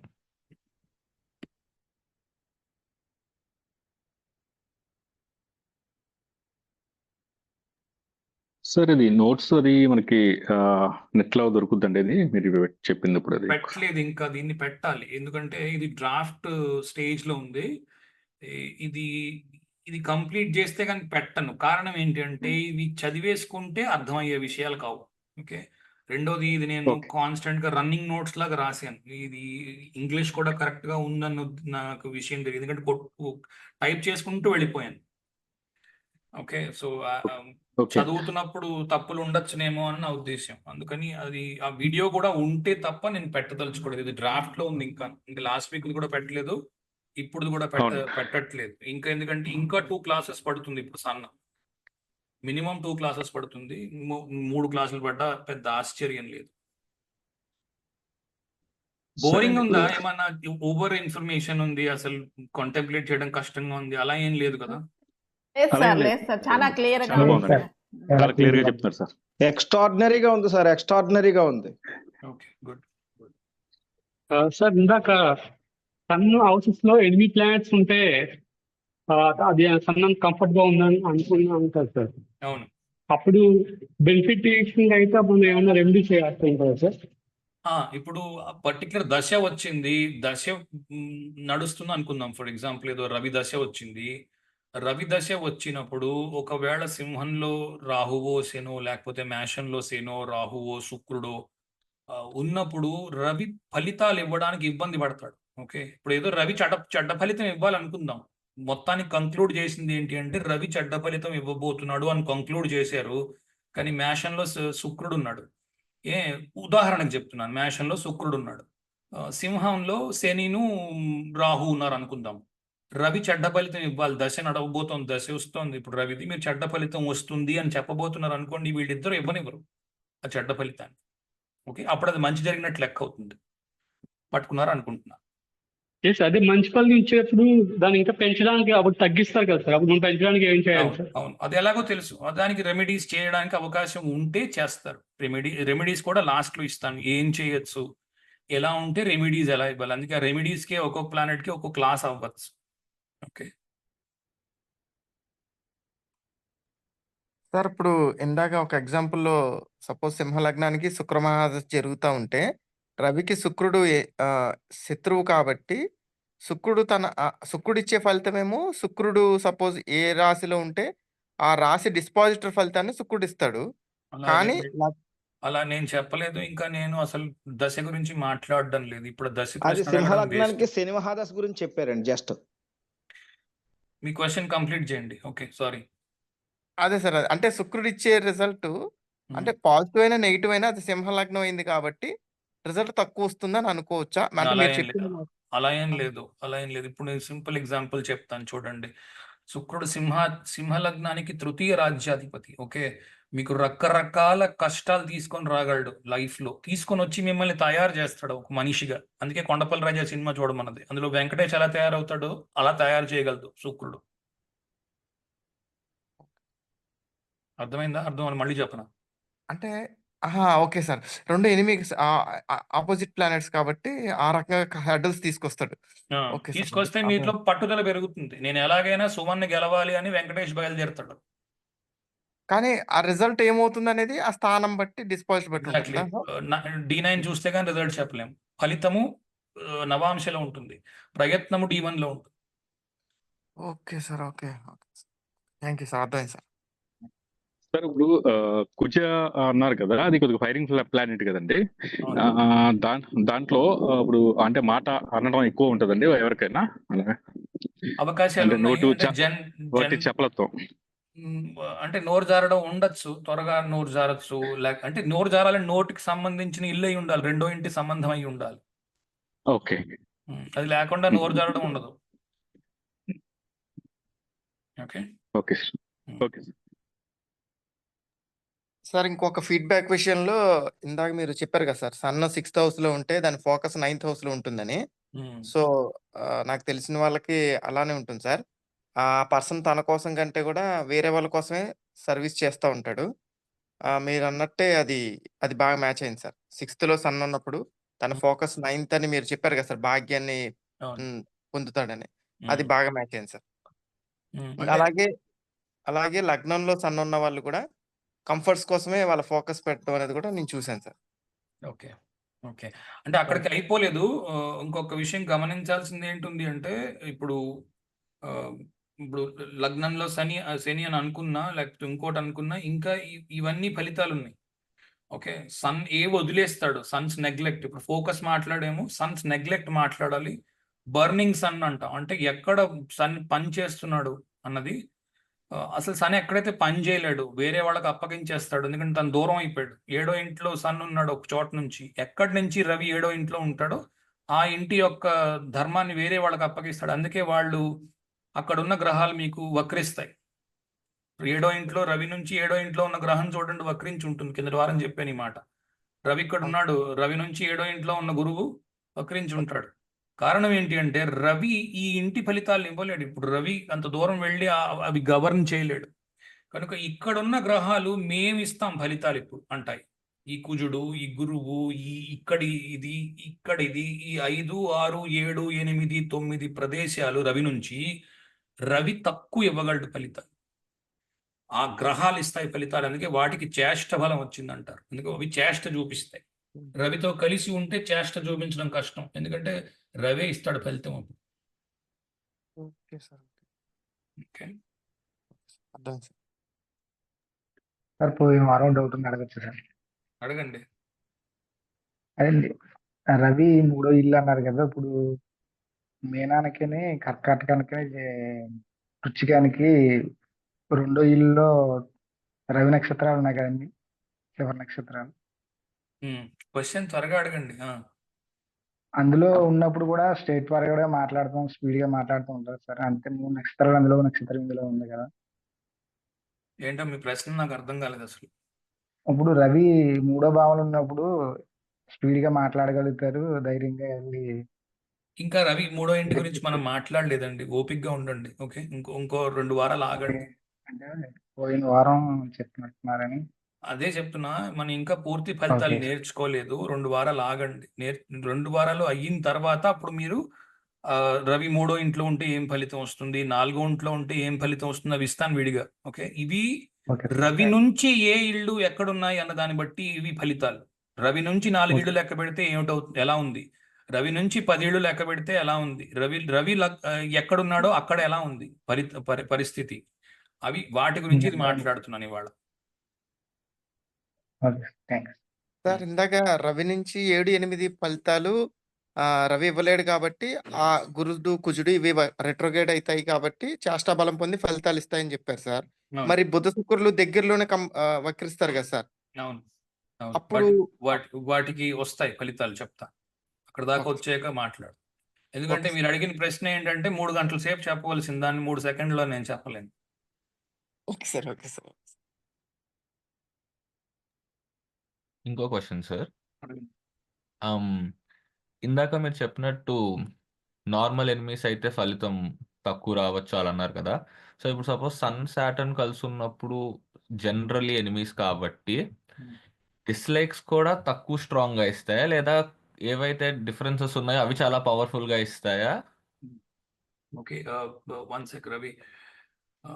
ఆల్వేస్ గుర్తుపెట్టుకోవాల్సింది ఏంటి అంటే జనరలైజ్ చేయొద్దు. రవి శని కలిసి ఉంటే అని అన్ని లగ్నం వాడట్లేదు అంటే మీ ఫలితం ఎందుకు పనికిరాదు, పెండకొప్ప మీద పారేయాలి. ఓకే, ఆల్వేస్ యూజ్ లగ్నం ఫస్ట్.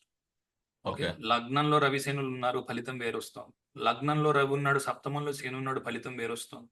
లగ్న శనులు, రవి శనులు ఇద్దరు ద్వితీయంలో ఉన్నారు, ఫలితం పూర్తిగా వేరొస్తాం. ఓకే, అలా జనరలైజ్ చేయలేము. కారణం ఏమిటి అంటే రవి శనులు ఒక నెల రోజులు కలిసి ఉంటారు. నెల రోజుల్లో అందరికి చెడు ఫలితాలే వస్తున్నాయా అంటే రావట్లేదు. నేనేం చెప్తున్నానంటే ఇప్పుడు ఉదాహరణకి ఇవాళ రవి శనులు కలిసి ఉన్నారు అనుకుందాం. ఉదాహరణకి డిసెంబర్ 7 ఇవాళ అనుకుందాం. ఇవాళ రవి శని కలిసారు అనుకుందాం. ఏమవుతుంది? జనవరి 7 వచ్చే నెల వరకు వాళ్ళిద్దరు కలిసే ఉంటారు. ఎందుకంటే శని మారడు, రవి ఒక నెల పడుతుంది మారడానికి. అందరికి చెడు ఫలితాలు వస్తున్నాయా? రావట్లేదు. ఒకవేళ అలా వచ్చేటట్టుంటే ఈ పాటికి జనరలైజ్ చేసి పడేసి ఉండేవారు. కనుక లగ్నం వాడి తీరవలసినదే.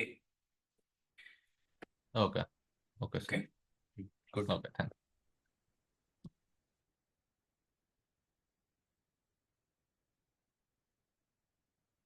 ఓకే, చల్. థ్యాంక్ యూ, చాలాసేపు విన్నారు. థ్యాంక్ యూ సార్, బాగా చెప్పారు సార్. Thank you sir. Thank you very much. Thank you so much sir. Thank you sir.